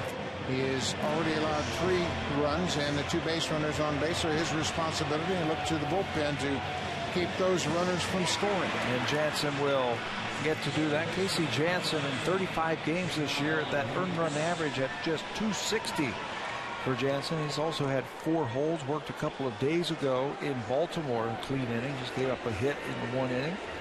Left-handers have not had a lot of success against Jansen this year. That's why he is in there to face Jamal Wilkes. 2 outs, 2 on.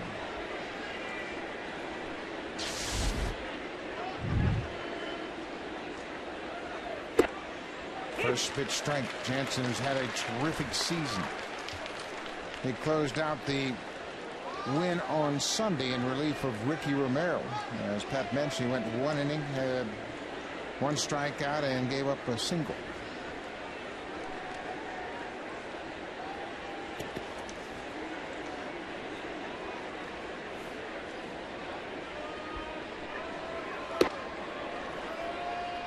Ricky Romero picked up his 10th win on Sunday. Sitting next to his newest teammate, Henderson Alvarez, congratulating him, I'm sure, on a job well done tonight. Everything is so new when you get to the big leagues. New teammates, new surroundings, new uniform. You know, the travel, everything is totally different. So he will take the next few days just to gather all of that in and get a feel for his new squad.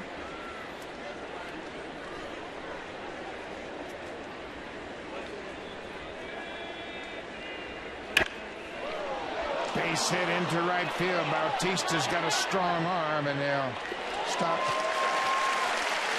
Suzuki at third.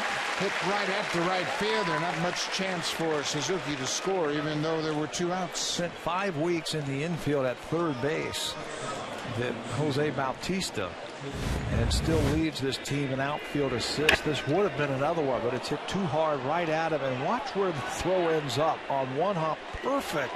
Right on the plate. So Mike Gallego has to hold the runner, or that would have been number 9 right there.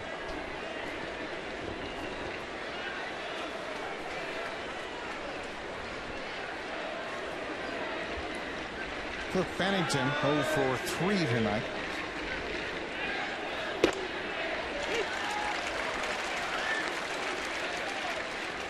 Well, these are big runs for the Blue Jays to save. Oakland scored 3 in the 4th. It's a 3-1 game. Not that much of a deficit for the Blue Jays to come back from. Popped out of play. And if you know Casey Jansen, he wants to save these runs for his starter. Everybody out in that bullpen, when they come in with runners on base, the last thing they want to do is give it up where it's not your runs. Trying to save it for Henderson Alvarez.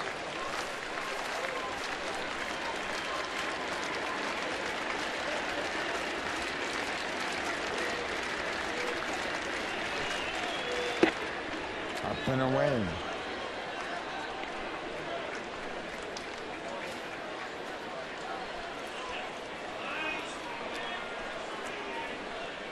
He's stranded 10 of 17. He's been heralded a couple of more here tonight. 1-2, 2 outs. Bases are loaded. Got him. Went with the fastball, little cut action, up and in, big strikeout. It saves a run for the Blue Jays. The Oakland A's strand the bases loaded.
Three earned runs, a walk, and 4 strikeouts. Showed tremendous composure and poise for a 21-year-old. Gave up runs in 1 inning. That was that 4th inning where he gave up the 3 runs on 4 hits. Just 1 walk is impressive for me. Didn't pitch, more than what he's capable of doing. And I think we've seen that. And again, just 21 years old. And started the year in A-ball here in the big leagues. Very respectable performance. Sure was. And you can see a lot of potential with that dramatic movement on a great fastball. Adam Lynn would love to get something going here in the 6th. He has driven home the only Blue Jays run. Gonzalez has found that release point on that breaking ball, and he's been tough to hit. He gave up the base hit to Colby Rasmus to open up the 4th inning, but other than that, there wasn't a base runner since the 2nd. That ball is going to split the outfielders and go all the way to the wall. Into round first, he's headed to 2nd. There's a good start for the Jays in the 6th. Adam Lynn with his 11th double of the season. And a good piece of hitting also. Just like his first at bat when he drove in the first run of the game for the Jays. Stays on that breaking ball. Doesn't try and pull it. Stays on top of it and lines it into left field for the double.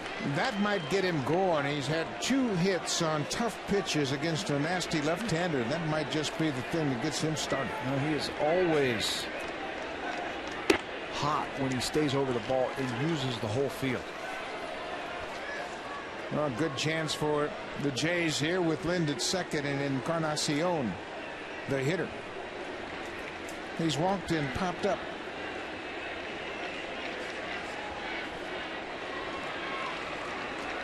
Encarnacion put on a display during BP this afternoon.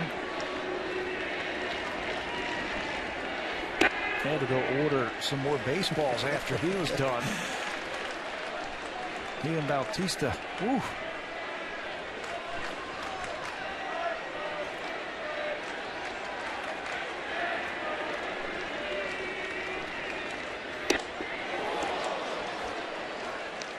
Trying to tie it up. A home run cut. That was the one to get loose right here. 2-0, swing hard.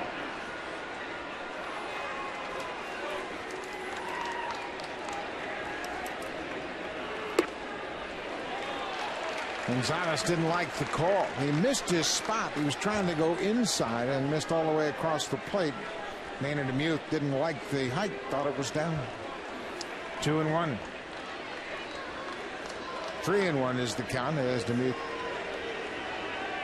let everybody know. There's a walk. First 2 reach here in the 6th. This afternoon, interesting pregame practice, 4 o'clock. John Farrell is out to watch Edwin Encarnacion take balls in left field. Take the ball off the bat just for an idea that if they need a move in game where he starts at first base and they have some moves to be made, can you play the outfield? And he showed Torey Lovullo, John Farrell this afternoon that he is adequate enough out there that he can use him just to keep the bat in the lineup at some way. Well, I think he's been swinging the bat so well that they want to make sure they explore every option to make it possible to keep his bat in the lineup. Torey Lovullo's done a great job of working with all the outfielders and made sure that he had Encarnacion out early. Craig Breslow, the left-hander, one of 3 left-handers Oakland has in their bullpen, starts to loosen up.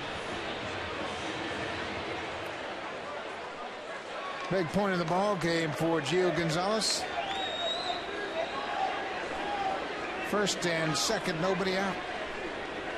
Kobe Erasmus ripped a single into right field his last time up. Squares to bunt and bunts it foul. The A's had their #1 bunt play on. They thought that John Farrell was going to try and move the runners up. Rasmus showed that he can handle the bat when he laid down a bunt in Baltimore. You can see the third baseman Sizemore playing that bunt position. Squares again, and Rasmus bunts right through it. Throw to second, and it gets away. It goes all the way to center. Encarnacion moves into second. Oh, what a heads-up play. Lynn could really feel the play at second, but for Encarnacion to pick up on it and move into scoring position was a terrific piece of base running. It's an error on the catcher Suzuki, but the Blue Jays get the 2 runners moved up. One of the hardest plays as a runner at second when the batter bunts through a ball. Lind is going to be out at second base if they catch the ball. But Edwin Encarnacion, you're right, stays out there and aggressively moves into second base, takes the double play out of the way. Boy, Suzuki saved a run right there with a terrific block of that curveball in the dirt. Just get a piece of it. Just try and keep it in the dirt. Bob Melvin knows a little something about catching. Suzuki. Watch him slide his feet and just try and smother that ball and keep it around the dirt area, which he does. The error by Suzuki on the throw to second was the 19th error in the last 22 games for Oakland. They have committed the second most errors in the big league, in the American League. Well, and that's got Gonzalez rattled. This is a little bit closer to what he was in the first inning. Trying to overthrow right now. That's what it looks like. Instead of taking a deep breath and executing your pitches, trying to force the action.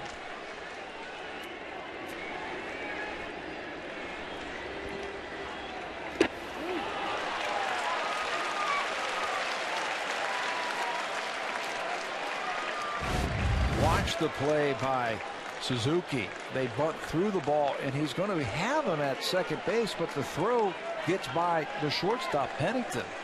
It didn't look like that ball bounced. Now, that was Pennington's play there in my mind. 3-2. He walks it, letting it back for Rasmus. Bases are loaded, nobody out. And here comes Bob Melvin. That'll do it for Gio Gonzalez.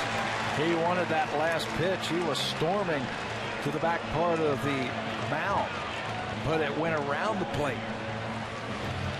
So Melvin is out. He will take Gonzalez out of the game. Bases loaded, nobody out. Blue Jays have a shot. Blue Jays trail 3-1, but they've got a great opportunity. Craig Breslow, another left-hander, to face Aaron Hill when we come back.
This season, 372 earned run average, and this is nothing new. He has allowed just 3 of 22 inherited runners to score, which is the 4th lowest percentage in the American League, and he's in a tough one right here. The bases are loaded, and we're only a grand slam away from awarding a 70-inch Sharp Aquas Quattro on TV. To enter, visit hitahomerun.sharp.ca. As we mentioned earlier, Aaron Hill has a grand slam, one of 3 the Blue Jays have hit this season.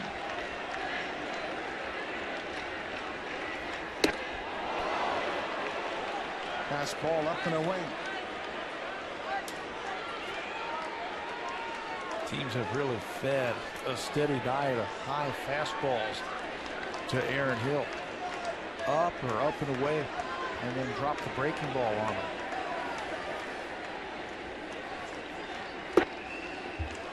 Ball in the strike.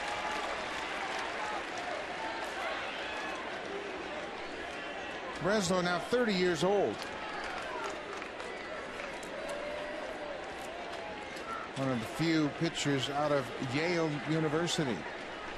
Made his debut in 2005. There's a base hit to left field. Lynn comes in to score, and Carnation will stop at third. It's a 1-run game.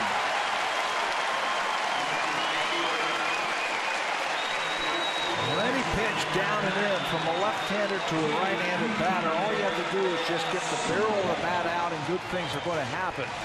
Right into the sweet swing of Aaron Hill, down and just dropped the head on it, and he's rewarded with a base hit in the left field. Hit it so hard, Encarnacion can't score, but it keeps the line moving. J. Pierre and Sevier.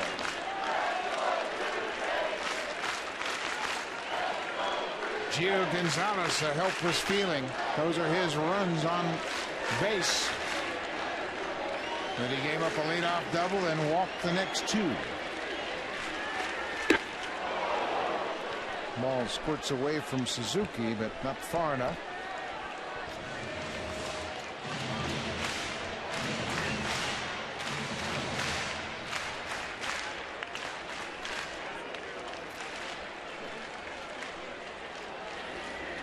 Still nobody out. A 1-1 pitch to Arancibia.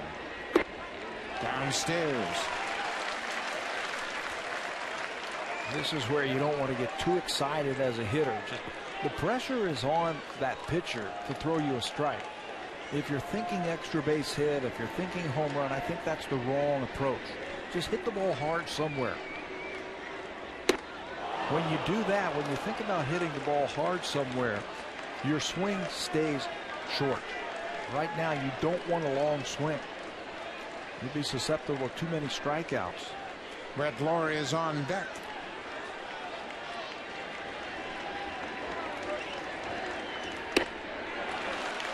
Full count. Arancibia did a good job of going the opposite way in Baltimore. The bases are loaded. Encarnacion at third. Kobe Rasmus walked. He's at second. Hill, the RBI single. He's at first. Struck him out. Resler got the fastball away. Arancibia strikes out for a second time. If you're thinking about pulling this guy, I don't think you can do that. The left-hander, he's got good control down and away in the right-handers. He picks up the big strikeout. Now ground ball will get him out of the inning. In this situation, runner at third base, bases are loaded, less than 2 outs. You need to get at least one of these runs in. That ties the game up. Brett Lawrie. You're right about your approach at the plate. Don't try to hit it far, try to hit it hard. And if you do that, everything stays together. Your swing stays a little bit shorter. And the shorter swing you have, the longer you can wait on that pitch and really track it.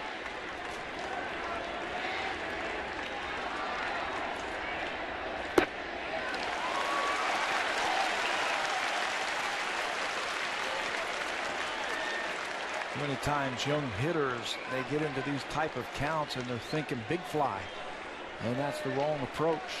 That'll happen if you have good mechanics at the plate.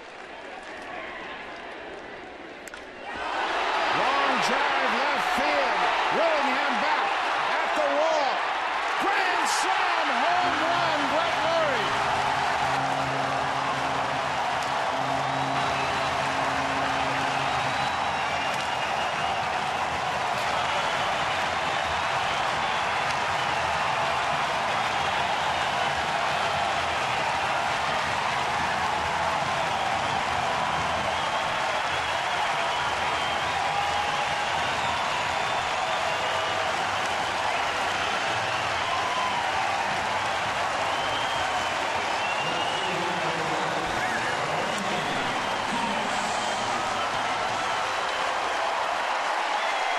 He's pumped right now.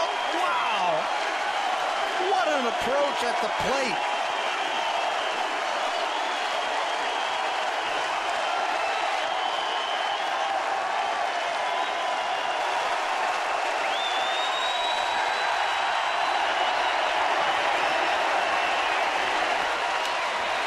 Rajay Davis, fly ball to right. 2 down.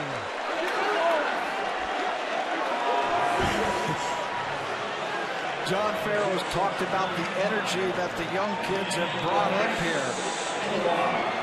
Everybody is fired up on that team right now.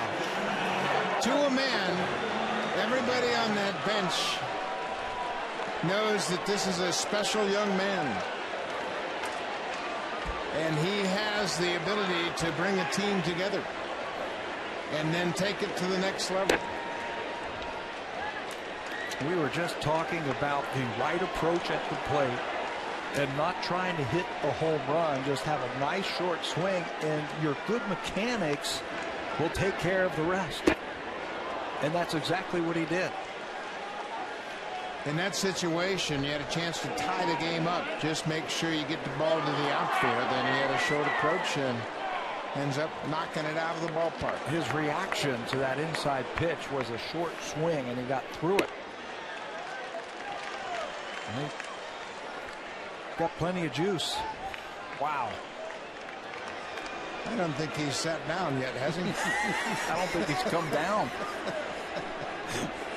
His feet didn't touch the ground going around the bases. He almost ran past Aaron Hill at first. Aaron had to tell him to calm down.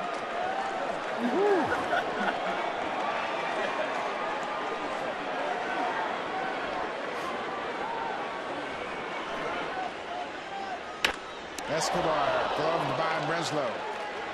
But the Blue Jays have scored 5 here in the bottom of the 6th.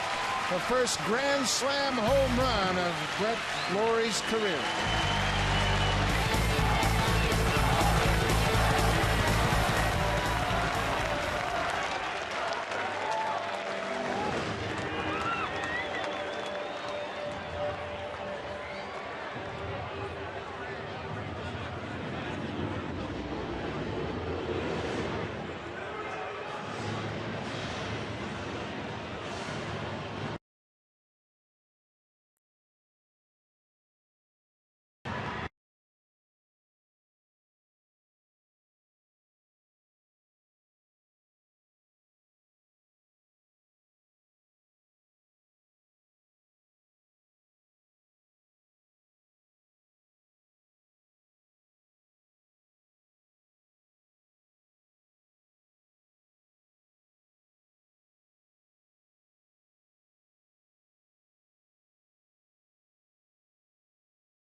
And he gets through that ball, gets it in the air, and it keeps carrying. And how about this? The excitement of the fist pump, the excitement as he goes around the bases, and Aaron Hill's just ahead of him, telling him to slow down, don't pass him.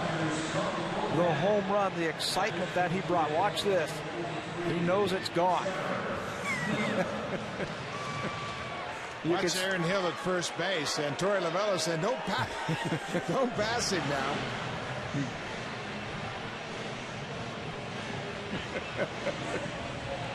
But this is a young, energetic, talented young man off to a good start to his young career. The fans were on their feet, and finally Brett Lawrie comes out to give him a curtain call. Wow.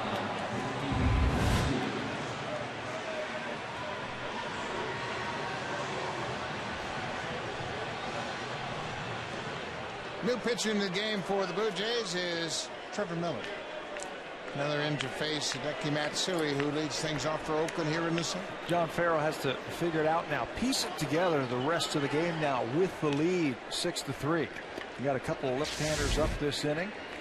We might see 3 or 4 relievers before this one is over as they head to the finish line.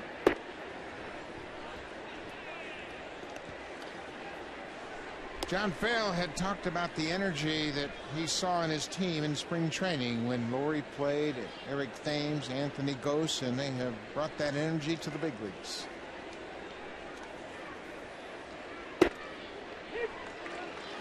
They had talked about the team getting more athletic and younger with the acquisition of Rasmus, the promotion of Lawrie, and now Henderson Alvarez, also 21 years old. You've been around teams where you've played for 4.5 months, and you've got some young kids coming up. It's almost like a shot in the arm where everybody feels that adrenaline. It feels that excitement.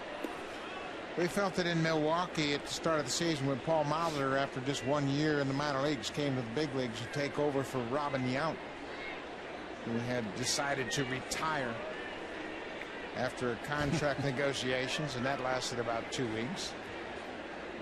But you're right, and the enthusiasm is a reminder for the more veteran players how much fun the game is. And I think that is invaluable.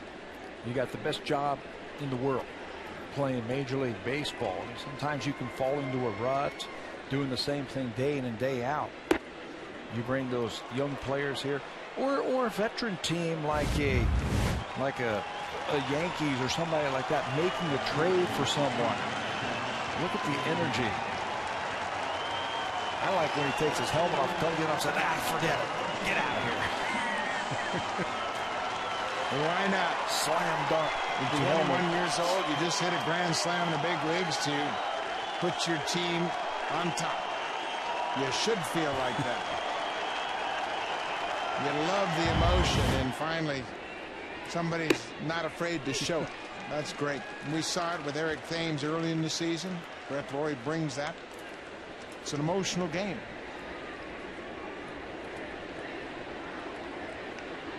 Josh Willingham after the leadoff walk to Matsui.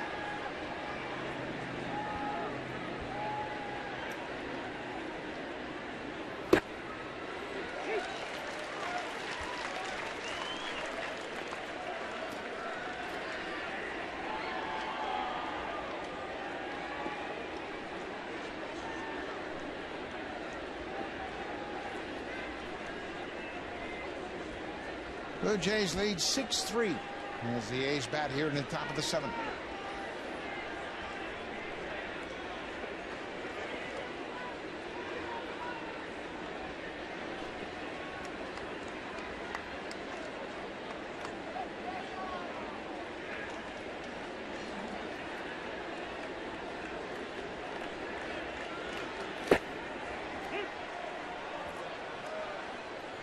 Oakland with a home run by DeJesus back in the 4th inning. They've now homered in 8 straight games.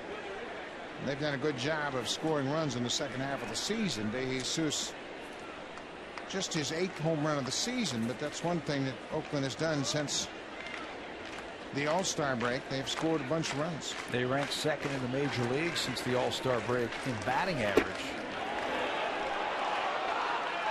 The appeal down to first. Kerwin Danley said no swing. Yeah, this is a dangerous team right now. We saw how quickly they can strike, and Willingham had a 2-run home run in last night's game in the 6th inning.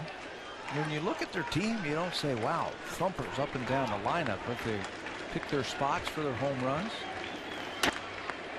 Willingham's home run was a big one, like you said yesterday. Suzuki's gave him a 2-run lead.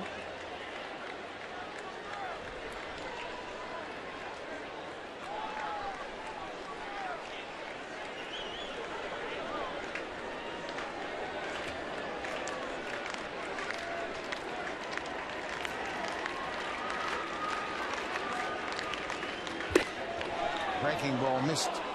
Full count.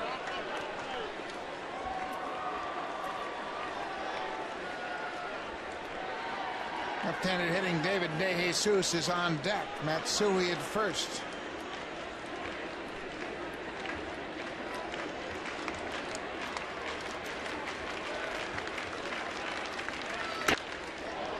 Popped up over near the dugout. Laurie makes the catch. 1 out. Fans with that grand slam Sharp just made bigger, better for one lucky fan thanks to that grand slam. They just won a 70-inch Quattron LCD TV from Sharp.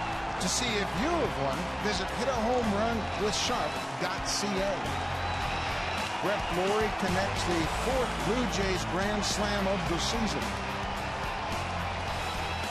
And put 2 or 3 guys on the DL with those hard high fives.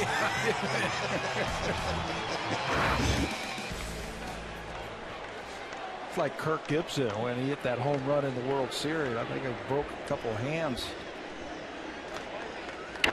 DeJesus with a good bunt to third. Laurie can't make the play. It's a base hit for DeJesus.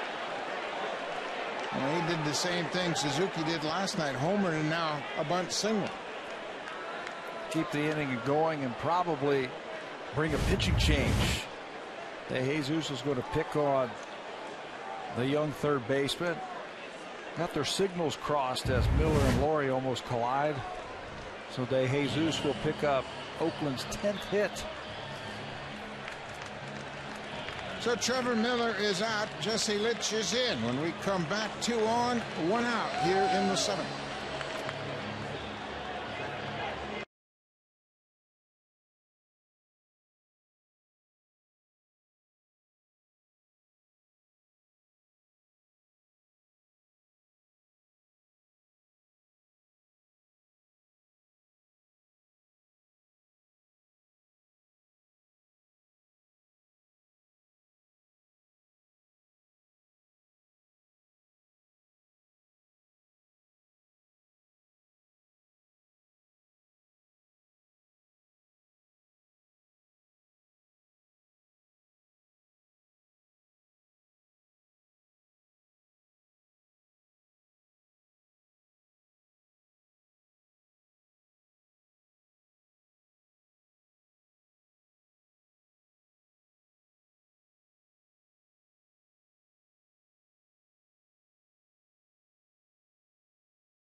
And race the Blue Jays deficit.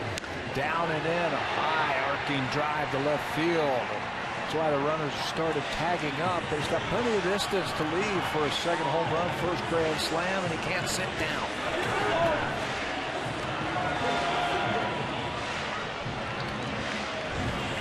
Everybody enjoying the moment as much as Lori, maybe more. That's great. Great energy, great enthusiasm, and an awful lot of spirit on this young club. Jesse Litch comes out of the bullpen, and he may have found his role on this club. He has pitched very well since rejoining the team and working out of the bullpen. And one of the reasons why his numbers against right-handers have been excellent this year. Righties hitting just 146 against Litch.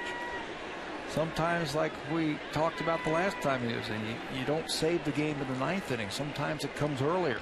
His last time out was a big time in the game against the Orioles when John Farrell called on him. There's that cut fastball that's always a great weapon against right-handed hitters. Connor Jackson, 2 for 3 tonight. Jesse Litch has allowed just 1 hit in 5 innings of relief. First and second, 1 out.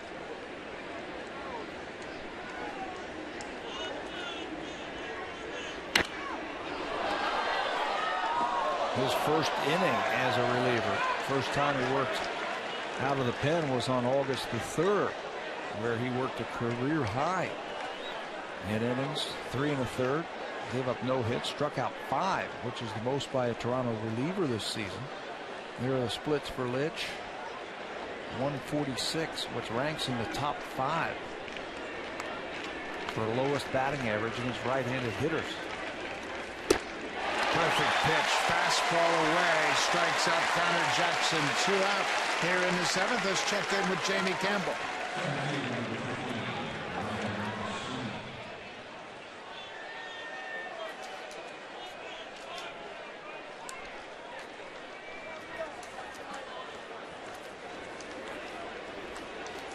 Granderson now just 1 behind his teammate Mark Teixeira in 3rd place.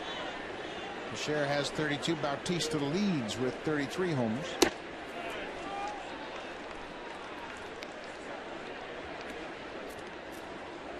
Ryan Sweeney's had another good night at the plate.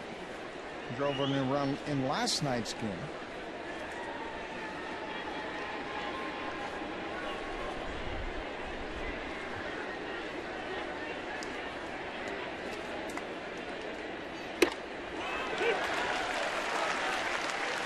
Jesse Litch has a lot of natural movement on that fastball. And one thing he can do coming out of the bullpen, he knows he doesn't have to conserve his energy. He can just go all out. I asked him about that the other day, and he said the same thing. I don't have to think about 6 innings. I don't have to think about 3 times through the lineup. I've got a batter here and a batter there. And he's a very good fielder, just like having another infielder on the mound. Jesse Litch gets the 2 outs to close out the 7th.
Are facilitators from the Jays Care Foundation Rookie League.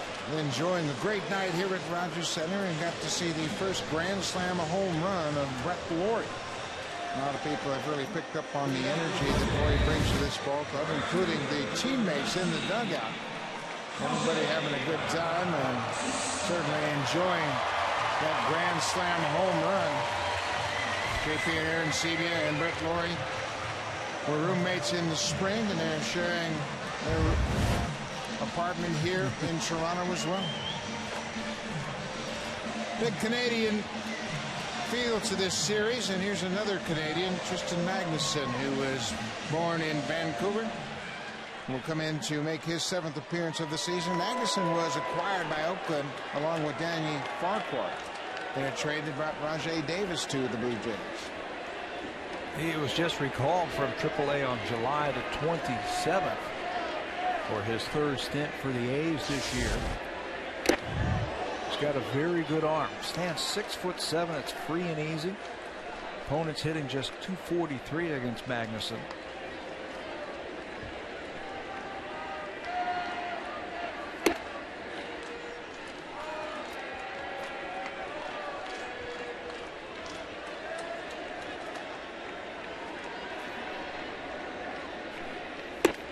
Jose Bautista.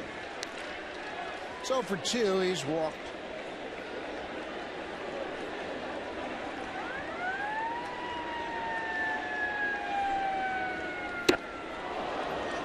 And that's a hard breaking ball. Late movement on that slider.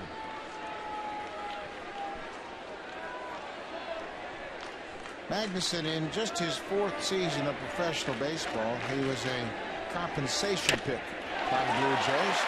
There's a base hit for Bautista. He went down and got a slider. He's aboard. City TV and Canada's Got Talent looking for our nation's most talented performers. Auditions are being held in Vancouver, Edmonton, Winnipeg, Toronto, Montreal, and Halifax.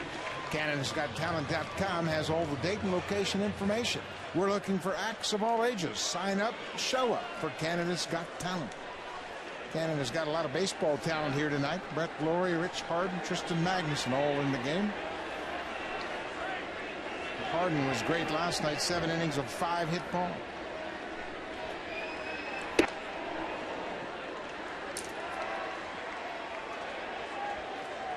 Good night for Adam Lind. against the left-hander Gonzalez. Really stayed on the pitches that Gio Gonzalez threw him. Hopefully that will spark him, get him going. That's a cross-up right there. It looked like Suzuki put down 2 fingers for a curveball. Well, if he did, he's not going to straighten it out because he hasn't mentioned the thing. Watch the reaction of the catcher. Wants the ball down and away, and it almost knocks him back. Ball in the strike. Good fastball right on the outside corner.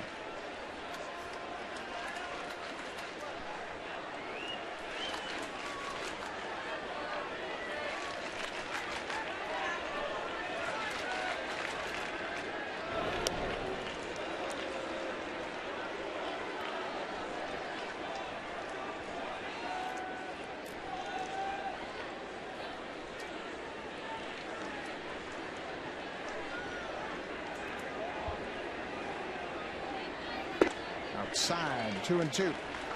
Adam Lynn drove in a run in the first inning, and that was the first RBI he's had since last Thursday.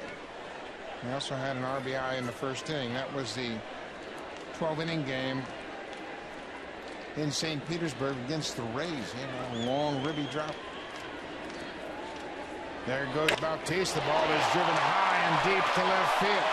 Willingham back at the wall and makes the catch. Bautista retouches second on his way back to first.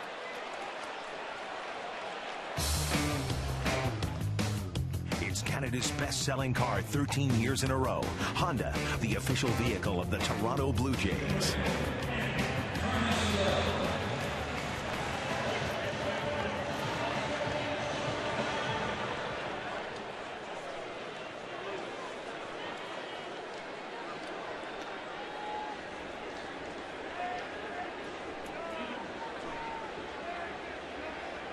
Edwin Encarnacion has walked twice tonight. He's also popped up. He has reached base in 9 of his last 10 plate appearances.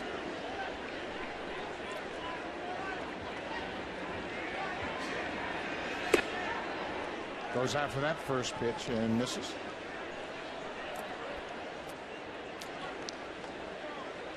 His on base percentage now much better. Up over 330. Seeing the ball. I mean, when you watch him in the batter's box, you can tell that he is seeing the ball a little bit better. And when you make a mistake, he has been making it hurt. Encarnacion leads the team with 19 runs scored since the All-Star break. Everything has improved for him in the second half of the season. He's having better at bats. He's driving the ball. Average has jumped. There goes Bautista. This ball is hit to the gap, and it's going to go all the way to the wall. Bautista's getting waved around third. He will come in to score, and Encarnacion continues to wear out the baseball.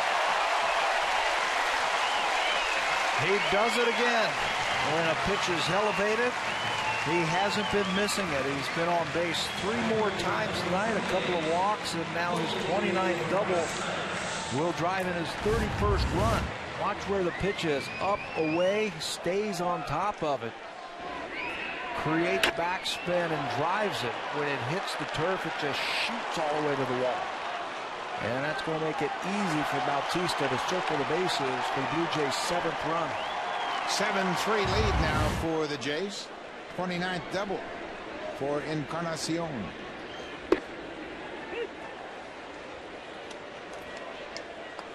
Colby Erasmus had an impactful at bat in the 6th. He bunted through a pitch trying to put down the sacrifice.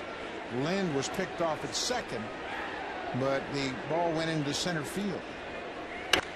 Erasmus pops this one up high out in front of home plate. Sizemore almost ran into the pitcher as everybody got crossed up. Looked like Suzuki never really saw where it was, and Sizemore took charge. It looked like Tristan Magnuson at first wanted to make that play.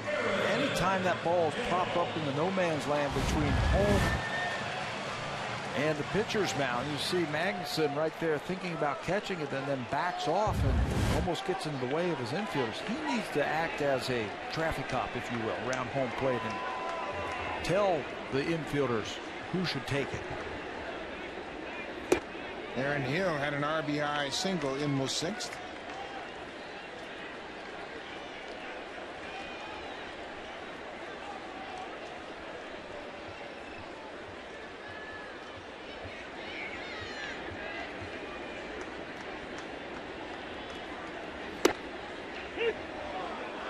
Right on the outside corner.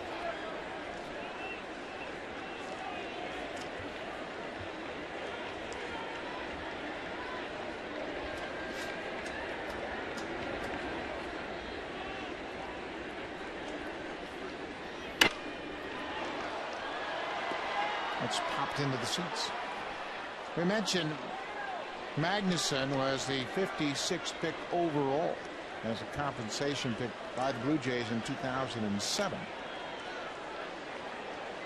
And he was traded to Oakland in this past offseason for Rajai Davis.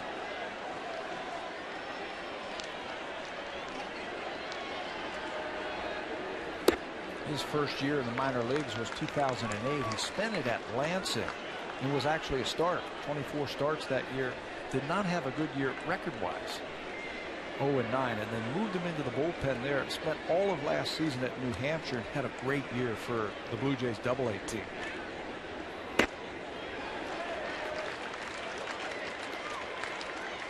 You can see he's got the size and the pitches to be an effective reliever. He walked 10 batters all of last season in AA. Got into 46 games, 73 in the 3rd innings, just 10 walks. And there he strikes out Aaron Hill. Looked like a backup breaking ball, and Hill's caught looking, but the Blue Jays had an insurance run. They lead it 7-3.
Begins at 12 noon Eastern time. It'll be on Sportsnet 1. That's 9 a.m. Pacific time, and you want to make sure to tune in to the pregame show. Jamie Campbell has a sit-down interview with Tristan Magnuson. They talk about Magnuson growing up in Vancouver. He moved to Louisville, Kentucky when he was 12 years old. Eventually went to the University of Louisville and played baseball. That's where he was drafted out of, and he also helped Louisville to the College World Series in 2007.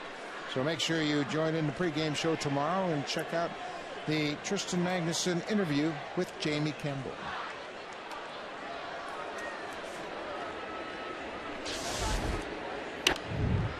Kurt Suzuki fouls the first pitch from Jesse Litch out of play.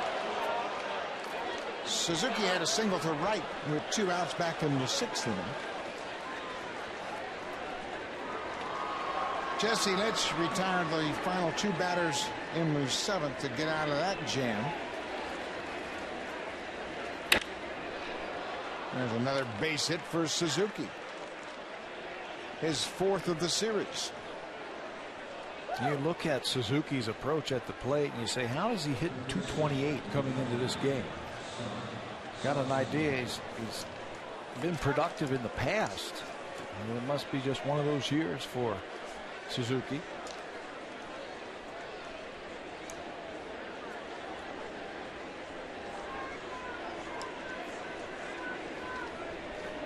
Number 9 hitter, the third baseman, Scott Sizemore. Off the plate outside.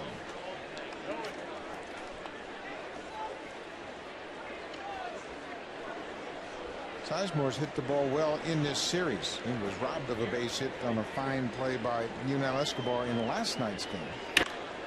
Drills this ball to left. Rajai Davis on the run. Looked like that ball got lost in the lights.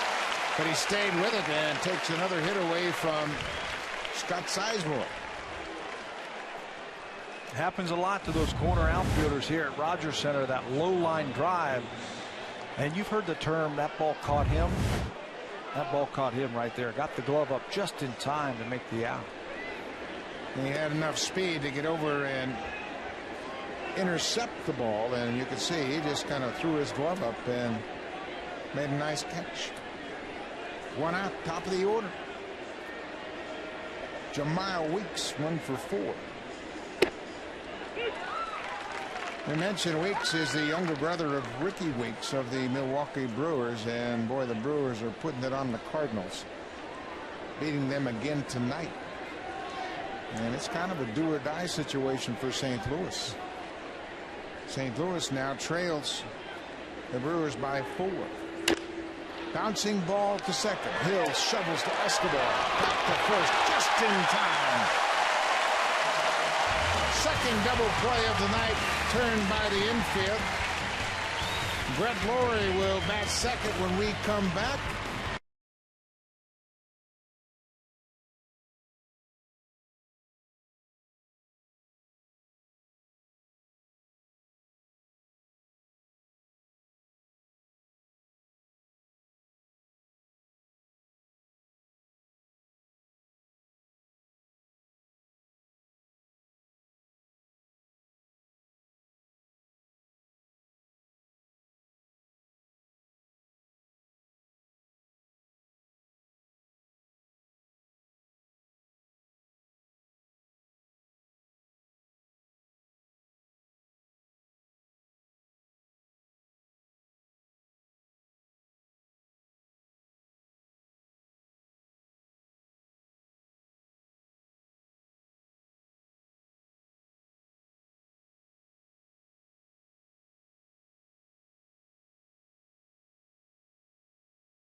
Jays live from anywhere, online or on the go at RogersOnDemand.com. Now, this was a hard one to pick tonight.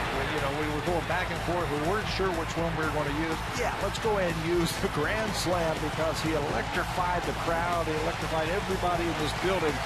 The grand slam home run by Brett Lawrie. And had his first curtain call to cap it off. And an emotional Brett Lawrie certainly delivers the biggest hit of the night. His second home run is a grand slam, and that brought the crowd to their feet here at Rogers Center. He will bat second this inning. Jordan Roberto, the left-hander, just his third game since being called up.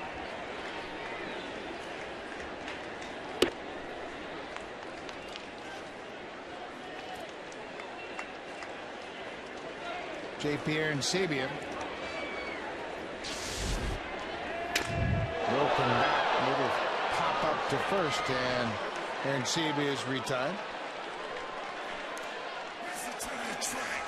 Third baseman, number 13, Brett Laurie.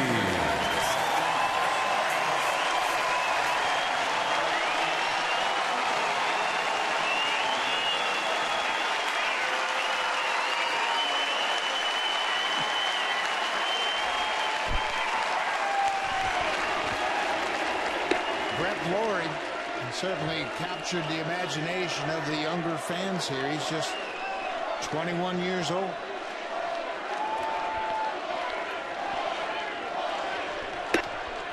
You know, he has handled himself well. He has come out. He has worked hard. He has said the right thing. He's doing everything right. His first week in the big leagues. Laurie may have had a chance to face Roberto. He was in Reno with the Diamondbacks in AAA. In the Pacific Coast League where Las Vegas was, and he was acquired by Oakland in the trade that sent Brad Ziegler to the Diamondbacks. That took place on July 31st. But he appeared in 41 games with Reno. 3-1. Looking for number 2 on that 3-1 fastball. That's the way you're supposed to swing with a 3-1 fastball. 1 out. Line drive left field off the top of the fence. Laurie into second with a double. He just missed his second by a matter of inches. That was a seed, as they used to say, to left field. Just shot out of a cannon. But for me, what was more impressive, watch where this ball, he tomahawks it to left field, and he just misses a multi-home run game. But he came around first base once he realized that this ball was not leaving the ballpark and turned it on to another gear right there. Quickly gets into second base. An exceptional athlete. That's his first double of his career. But you're right, he thought the ball was out, and then when he saw it hit the top of the fence, he just grabbed another gear. Yeah, it just went to another gear around first base. It looked like Willingham was going to have a shot that getting of it second, but he just turned it on, and there was no play, no chance.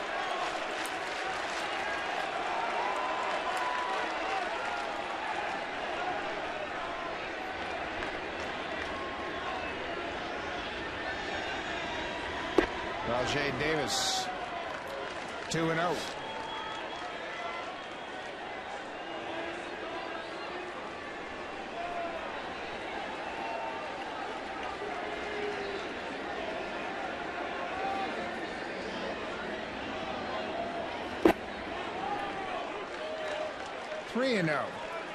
Brett Laurie hit a grand slam in the 6th inning, and he got the congratulations. Watch his helmet now.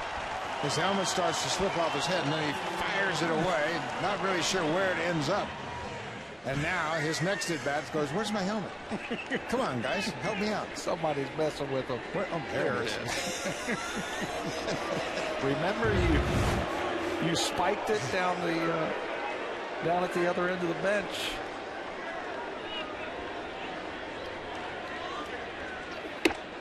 There's a strike. It's 3-1.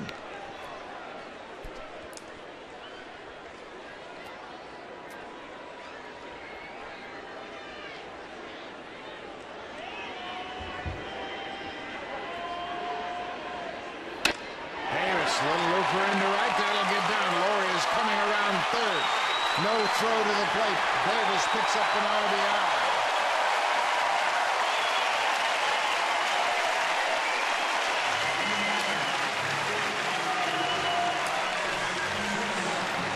Jesus has a good arm in right field. It's accurate, but no chance to get the runner. Rajay Davis inside out swing, a little looper into right field. Watch Laurie, he reads it right away, and he's thinking, I'm scoring. Puts his head down, and scores easily.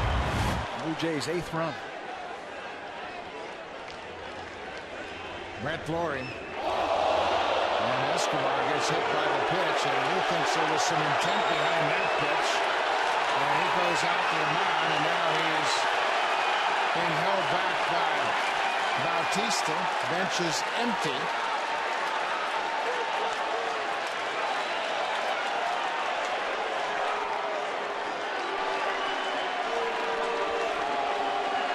Escobar got hit squarely in the back, and he will go to first now as Bautista is encouraging him to go to first base.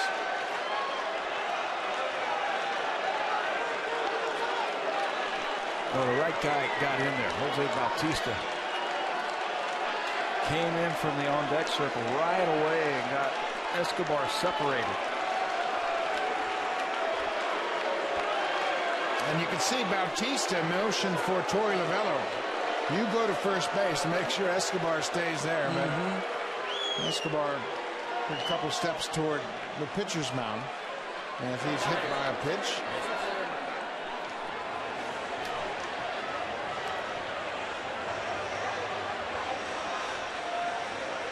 Well, I think what he took exception to is where the pitch was when he got hit. It was up.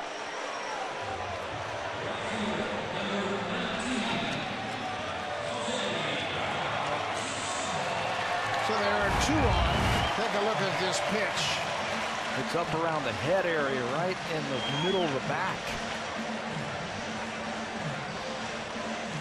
Immediately he responded as if he thought it was intentional, and he goes right out to the mound, and you can see Norberto's oblivious to the situation until he sees Escobar being held back by Suzuki. Now Bautista. One out, first and second.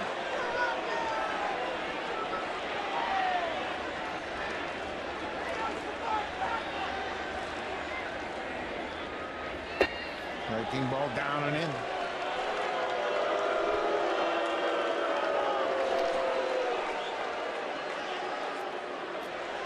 It's been a busy day here at Rogers Center with all the accusations that Bautista is getting signs from center field. Henderson Alvarez making his major league debut. Brett Flory hitting his first career grand slam, and Escobar getting hit squarely in the back. There's a bit of energy here on a Wednesday night. Three and 0. You give him the green light, even though you got a 5-run lead? No. I agree with that 100%.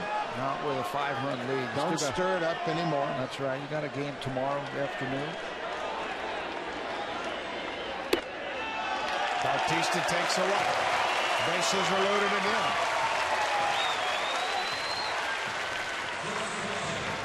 The bases are loaded, and we're only a grand slam away from awarding a 70-inch Sharp Aquas Quattron TV. To enter, visit Hit a Home Run with Sharp.ca. Blue Jays have already hit one tonight.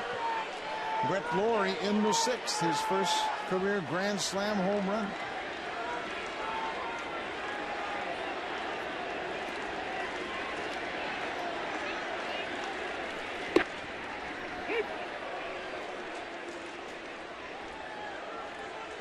Lynn's had a good night. 2 for 4. He's got a couple of grand slams on his resume. Goes after the breaking pitch. He just missed one his last time up. Sent Josh Willingham to the wall in left field. Just got under it.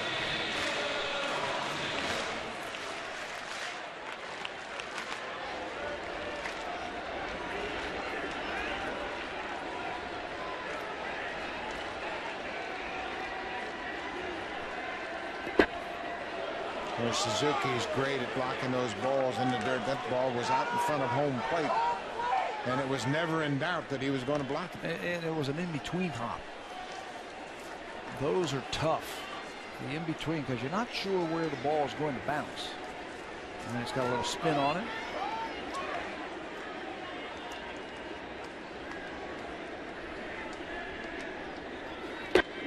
He chases that breaking ball. That's the second out of the inning.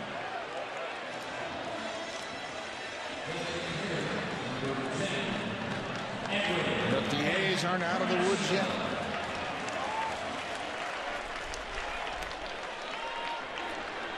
Edwin Encarnacion has been on base 3 times tonight. Had a ringing double to the wall in right center his last time up.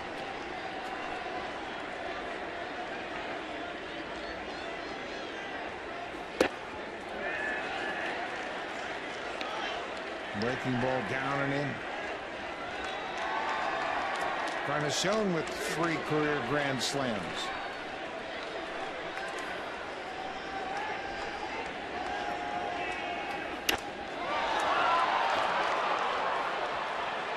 De Jesus in right. The Blue Jays are retired, but they add another insurance run. They have a 5-run lead as they go to the ninth. John Roush appears to be ready to come in.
Years in a row, Honda, the official vehicle of the Toronto Blue Jays. Beautiful night here in Toronto. CN Tower, gorgeous with all its lights flashing high above Rogers Center. And the Blue Jays have had an emotional night. Jesse Litch continues to work. Litch has allowed just 1 hit since he's come into the ball game. Gets ahead of the first batter, the shortstop, Cliff Pennington. 8-3 Blue Jays lead. Hop down the left side, and that's going to bounce into the seats. Well, Jesse Litch in this role, working out of the bullpen, has come in firing strikes. You don't have to worry about getting 4 pitches over for strikes, trying to manage 3 times through the lineup. He can come in, and he's a natural strike thrower. He's got that cutting fastball that makes it awfully tough on the right-handers. He's got the experience as a starter. The ball is hit high, but not that deep to center. Come down. He came on with 1 out in the 7th inning. Had a very easy 8th inning. He's only thrown 15 pitches. And that speaks to his ability to throw a lot of strikes.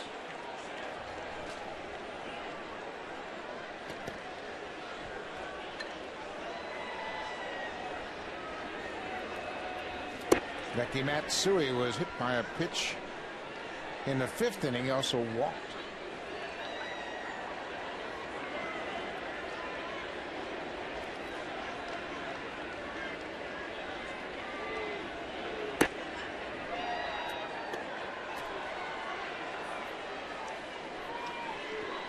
Henderson Alvarez, the 21-year-old, made his major league debut tonight. He went 5 2/3 and gave up 8 hits. Was charged with 3 earned runs, but overall a pretty good start to his young career. Yeah, and if he could have gotten one more out, he would have been in line for the win. And as it sits right now, Casey Janssen finished off that inning. That was the 6th inning. The Blue Jays came back to take the lead with 5 runs in the bottom of the 6th inning. So Janssen is the pitcher of record right now.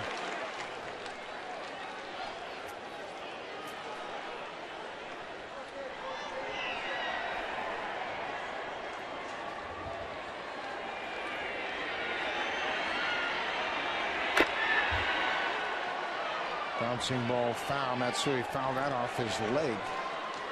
And he got hit in the back leg in the 5th inning.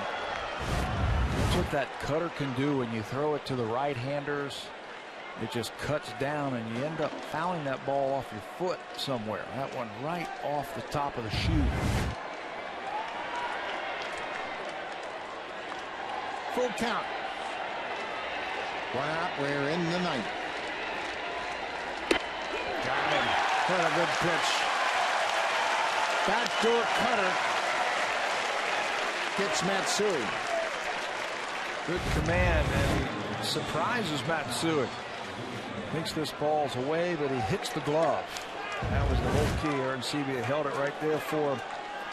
Second strikeout tonight for Litch.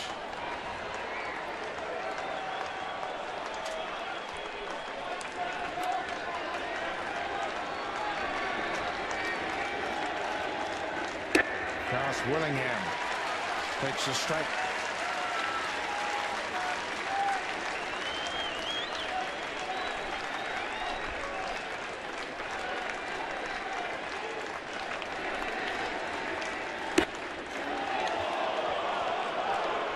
Must have been low.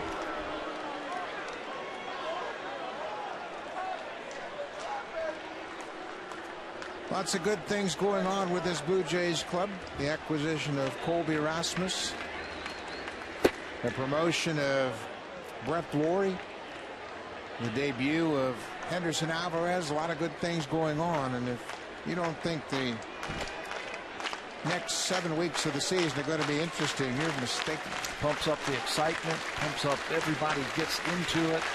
The energy level goes up, and you're starting to see the good athletes find their way here. There's a drive to left field, and Willingham has just gone deep. His 2nd home run in as many nights, his 2nd hit of the night. Number 19 on the season. A 2-out home run here in the 9th.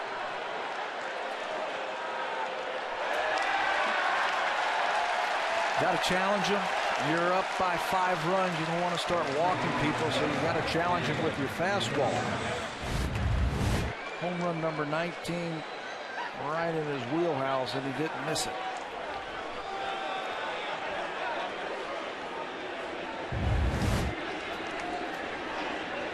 David DeJesus will try to keep things going for Oakland. Which comes right back with a strike. But it is like Christmas the last couple of weeks here around the Blue Jays. You got to unwrap a new present. First is Colby Rasmus, the trade, the excitement about that, and then Brett Lawrie.